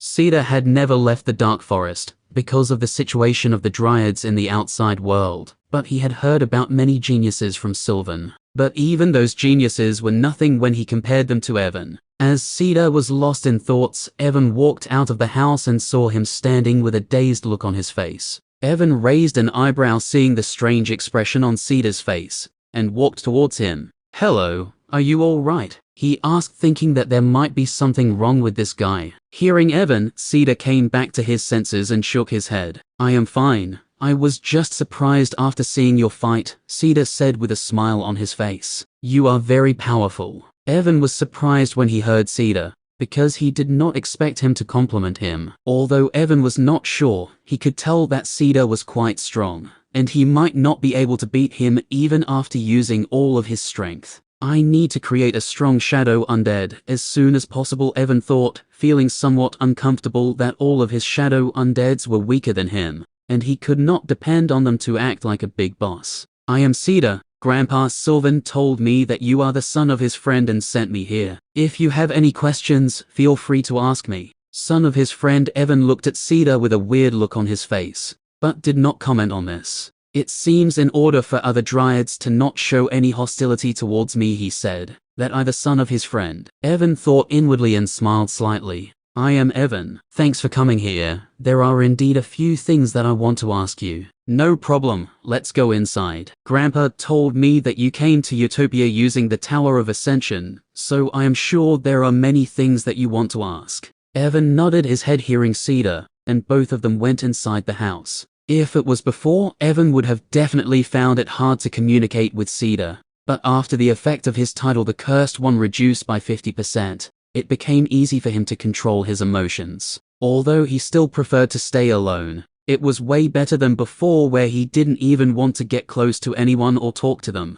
Evan and Cedar went into the living room of the house and sat down on the leather sofas that were inside the room. After sitting down, Cedar took out 2 teacups and a strange transparent wooden gourd from his storage ring. The gourd was engraved with some strange runes, and was filled with tea. Smelling the fragrance of the tea, Evan's face turned strange. When was the last time I drank tea? He asked himself and immediately received the answer. In my past life, he said, remembering his otaku days when he used to drink coffee and tea like water to stay awake all night in order to play games. Damn it, I am suddenly missing my peaceful days. Try it. It is the tea made from the leaves of the world tree. It can help you clear your mind and improve the quality of your world essence. Evan came out of his thoughts hearing Cedar and raised an eyebrow. Leaves of the world tree, Evan said with a look of interest on his face, and thought about what had happened earlier. What is the relationship between this world tree and the universal tree? Evan thought, feeling that this world tree was somehow connected with the universal tree.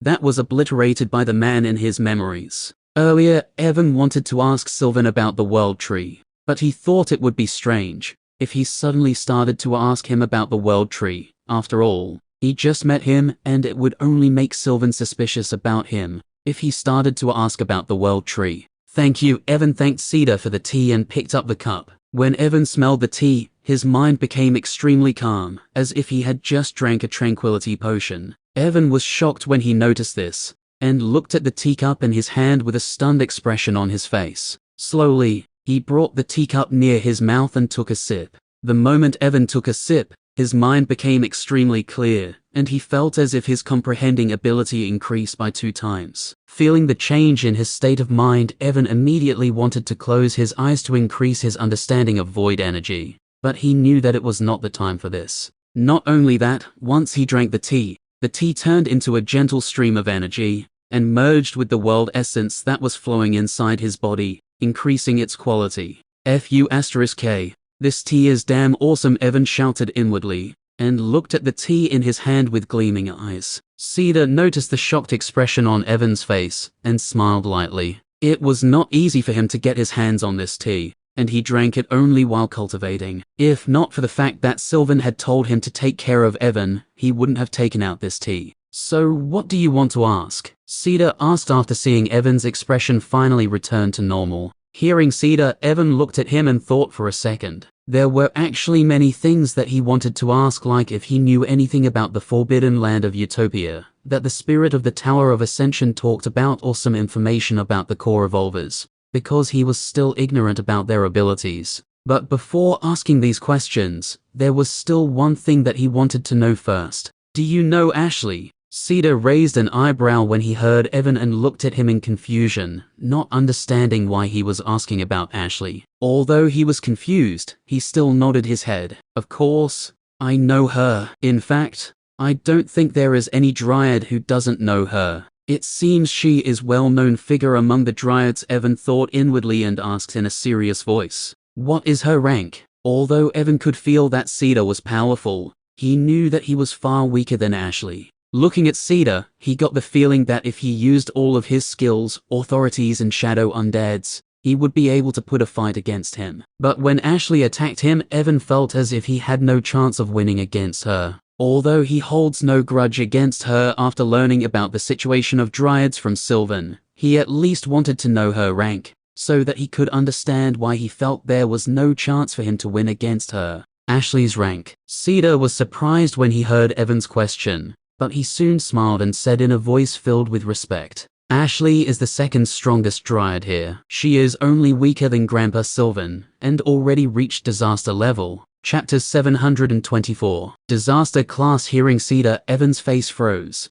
and he looked at him with a stunned look on his face. In his dreams, he had heard about disaster class evolvers many times, but he still didn't know what the rank of those evolvers was. Although he doesn't know the exact details about them, he is at least sure that the disaster class evolvers are not something that he can face with his current power. Seeing the stunned look on Evan's face, Cedar thought that he was shocked because of Ashley's rank, so he smiled and said while shaking his head, there is no need to be so surprised. Although Ashley looks young, she is already more than 1,000 years old, so it is not surprising that with her superb talent, she became a disaster class. Evan came back to his senses hearing Cedar and looked at him with a weird look on his face. Doesn't he know that he is literally courting death by calling a powerful woman an old hag behind her back? Evan thought inwardly, feeling Cedar's common sense was lacking because of being stuck inside this hidden world for so long. But he soon stopped thinking about it,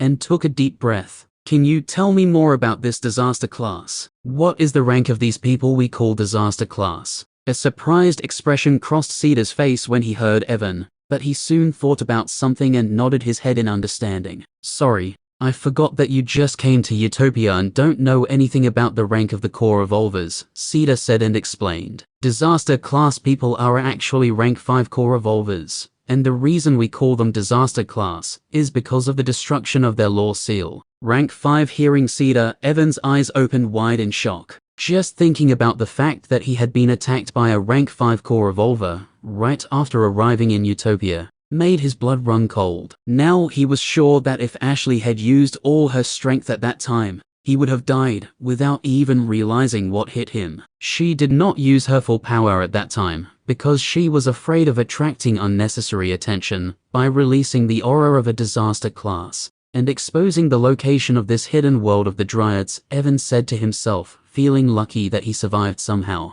But soon something else caught his attention, and he looked at Cedar with a frown on his face. What is the lore seal? The lore seal is something that evolvers create when trying to reach rank 4. Cedar explained. To become a peak rank 1 core evolver, you have to create your domain. Unless you create your domain, your core will be stuck to the middle level of rank 1 forever. After creating your domain, you have to evolve it into a zone to become a rank 2 core evolver. Once you become a rank 2 core evolver, you will have to turn all of your remaining world essence into conceptual energy and strengthen your zone using the world essence and different kinds of treasures. Cedar paused for a moment after saying this and looked at Evan. Seeing he was still listening carefully, he continued. Once all of your world essence turns into the conceptual energy, your core reaches at the peak of rank 2, and your zone is fully strengthened. You can try to advance to rank 3. In order to become a rank 3 core evolver, you have to transform your zone into an illusionary world. Cedar looked at Evan, who was listening carefully, and said with a smile on his face, once you create your illusionary world and successfully become a rank 3 core evolver, you will have to nourish this world with different kinds of higher level treasures until this illusionary world reaches at the border of the real world. Once this illusionary world reaches the border of the real world and your core reaches the peak of rank 3, you can try to become a rank 4 core evolver. After saying this, Cedar paused for a moment, then said with a serious look on his face, to become a rank 4 core evolver, you have to create a lore seal, using the knowledge of your conceptual energy. 95% of the evolvers fail during this step and receive a backlash. In worst case scenario, people even die because of receiving backlash. But if you successfully create your lore seal, you will become a rank 4 core evolver, and your illusionary world will be a step closer to becoming a real world. Died because of backslash. Evan raised an eyebrow hearing Cedar, and looked at him with a serious look on his face. Death is the worst case scenario, Cedar said when he heard Evan. Most of the time, your illusionary world and core will be damaged. If you fail to create your lore seal while breaking through, and your rank might drop by 1 or 2 minor levels. I see. Evan nodded his head with a thoughtful look on his face. Suddenly, he remembered what Cedar said earlier and his eyes narrowed. Earlier you said that people have to destroy their lore seal in order to become a rank 5 core evolver. Does that mean? Hearing Evan, Cedar nodded his head. You are right. After becoming a rank 4 core evolver, you have to strengthen your lore seal by increasing your understanding of the laws of this world. Once your lore seal is strong enough, you will have to destroy it and merge it with your illusionary world to become a rank 5 core evolver. Cedar's face turned dead serious at this point, and he said in a deep voice, the lore seal is the reflection of your understanding of the laws, so it is very dangerous to destroy it. Destroying it is akin to destroying a part of yourself. 99% of people die while trying to advance to rank 5, and only 1% successfully becomes disaster class existence. 99% people die. Evan's eyes opened wide in shock, and he looked at Cedar with a stunned look on his face. Cedar nodded his head and said with a bitter expression on his face, it is not easy to become a rank 5 core evolver. My father died a few years ago while trying to break through the rank 5. He wasn't able to merge his lore seal properly with his illusionary world after destroying it, and as a result, his illusionary world and the core shattered, and he died. Evan became silent after listening to Cedar. He was not good at comforting others, so instead of saying something stupid, he decided to remain silent. Sensing the heavy atmosphere around them, Cedar soon came back to his senses and shook his head. Anyway, once you properly merge your lore seal with your illusionary world will become a destroyed world with chaotic laws. Destroyed world. Evan raised an eyebrow when he heard Cedar and looked at him in confusion. Yes, destroyed world. Cedar nodded his head and explained. Because of the power of the lore seal, your illusionary world will finally come into contact with the laws of the world. But because these laws came from the destruction of the lore seal, they will be very chaotic, and will turn your illusionary world into a destroyed world, filled with chaotic laws. You will have to nourish this destroyed world and its laws. At the same time, you will have to merge the chaotic laws of the lore seal with the core of your destroyed world, so that it can become a proper world. Once you properly merged all the chaotic laws with the core of your destroyed world and strengthened its foundation, you can reach the final rank, the world rank. World rank, Evan muttered in a low voice, hearing Cedar. World rank is the final rank, and all the top powerhouses of Utopia, including the 5 monarchs, are the world rank experts. What is rank of Sil? I mean Grandpa Sylvan. A sad expression appeared on Cedar's face when he heard Evan, and he said in a bitter voice, Grandpa Sylvan used to be a world rank expert, but he was seriously injured a few thousand years ago while escaping from the elves, and his inner world was damaged. Because of this injury, his rank fell from the rank 6 to the peak of rank 5, and he is still trying to recover from that injury. Evan narrowed his eyes when he heard Cedar. Although he thought that Sylvan was powerful, he did not expect him to be so strong. So I was messing in front of such a powerful person. Evan started to sweat, remembering how he was messing with Sylvan by calling himself the son of the Shadow Monarch in front of him. But Grandpa Sylvan will be able to return back to his peak condition soon, suddenly Cedar said in a voice filled with determination. Evan was surprised when he heard Cedar and asked in a curious voice, What do you mean he will recover soon? Cedar smiled when he heard Evan and said in a confidence-filled voice, The tomb of the ancient will open soon. It is a secret realm filled with countless precious treasures, and I heard that there are many things inside it that can heal people's inner world. I will definitely bring some treasures that can help Grandpa, and he will be able to return back to his peak condition. Chapter 725. The Tomb of the Ancient. Hearing Cedar's words, Evan's eyes flashed. He already wanted to learn more about the Tomb of the Ancient after hearing Ashley and Sylvan talk about it, and Cedar just gave him the perfect opportunity. What is this Tomb of the Ancient? When Cedar heard Evan's question, he was not surprised because he knew that Evan just come to Utopia using the Tower of Ascension, and did not know anything about it. The Tomb of the Ancient is a secret realm that opens every 10 years, and can be entered by all core evolvers of rank 2 or below. Cedar explained to Evan, and he continued, There are many secret realms in Utopia, but the Tomb of the Ancient is the most special among them. This is not only because of the high-level treasures that you can find inside it, but also because of the origin of this realm. As I told you before, once you become a rank 5 core evolver, your illusionary world will evolve into a destroyed world with chaotic laws. When rank 5 evolvers die, there is a 50% chance that their inner world will not disappear along with them, and will turn into a secret realm. If the inner world of the rank 5 core evolvers doesn't disappear with their death and turns into a secret realm, then this secret realm will absorb all the energy of its owner upon their death, and will give birth to different kinds of treasures. There is even a chance that it might give birth to a lore seal concept after absorbing all the energy of the evolver. The lore seal concept is the full experience of the rank 5 core evolver that can help you create your own lore seal. Quote, Cedar looked at Evan after saying this, and after seeing he was listening carefully, he continued, Most of the secret realms in Utopia are created upon the death of rank 5 core evolvers. But Cedar said, and his eyes flashed, There are some realms that were created upon the death of rank 6 evolvers. Unlike the destroyed world of a rank 5 core evolver, the inner world of a rank 6 core evolver is the fully developed world with perfect laws. Upon the death of the rank 6 core evolvers, their inner world will not disappear, and will definitely turn into a secret realm. The secret realms created upon the death of rank 6 core evolvers are far more precious than the secret realms of the rank 5 core evolvers, and every major force of Utopia strictly controls them. Evan was shocked hearing Cedar. He was not shocked because of the process of how the secret realms were created. He was shocked because of the fact that even the rank 5 and rank 6 core evolvers, who are at the top of this world, can die. He took a deep breath to calm down, and asked in a voice filled with curiosity, "Are there many secret realms in Utopia that were created upon the death of rank 6 core evolvers?"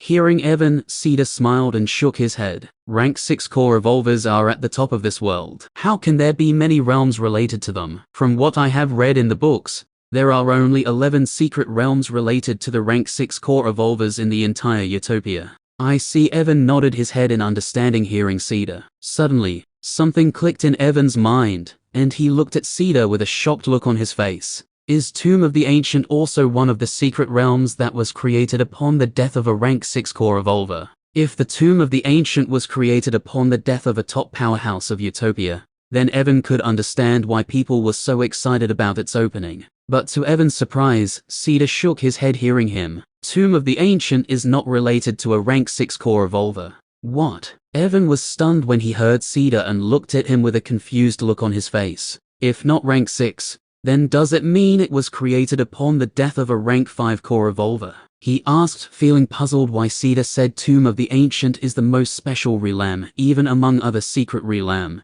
if it was not created upon the death of a rank 6 core evolver. Seeing the confused look on Evan's face, Cedar smiled and said something that increased his confusion even more. "You are once again wrong. Tomb of the Ancient was not created upon the death of a rank 5 core evolver as well." Huh? Hearing Cedar, Evan looked at him with a puzzled look on his face, not understanding what he was trying to say. Cedar took a sip from his teacup and said after a moment, "The Tomb of the Ancient is a man-made secret realm that was created by a powerhouse, using his understanding of the law of space." A man-made secret realm? Evan was taken aback when he heard Cedar. Although not many, there are still some people in Utopia who can use their understanding of the law of space to create a secret realm. Generally speaking, the man-made realms are far weaker than the realms created upon the death of core evolvers, because these man-made realms can't support the laws of the world. The secret realms created upon the death of rank 5 and rank 6 core evolvers can support the laws of the world due to the law seal. However, the man-made realms lack the support of the law seal, leading them to collapse after some time on their own. After saying this, Cedar's eyes flashed and he said in a deep voice, "But the Tomb of the Ancient is different from the other man-made realms. It has been thousands of years since this realm was created, but its foundation is still stable, unlike the other man-made realms that collapse after some time on their own." Evan raised his eyebrows hearing Cedar and finally understood why he said this secret realm was special compared to any other secret realm. But there was still one thing he couldn't understand. Is there any special reason that even after thousands of years this secret realm has not collapsed like other man-made realms? Upon hearing Evan, a complicated yet fearful expression appeared on Cedar's face. He looked at Evan and asked something that, for some reason, made Evan's heart beat faster. Have you wondered why this secret realm is called the Tomb of the Ancient? This is the end of this video. Thank you guys for listening. Hope you enjoyed and wish you wonderful rest of the day. The Silent Ruptors out.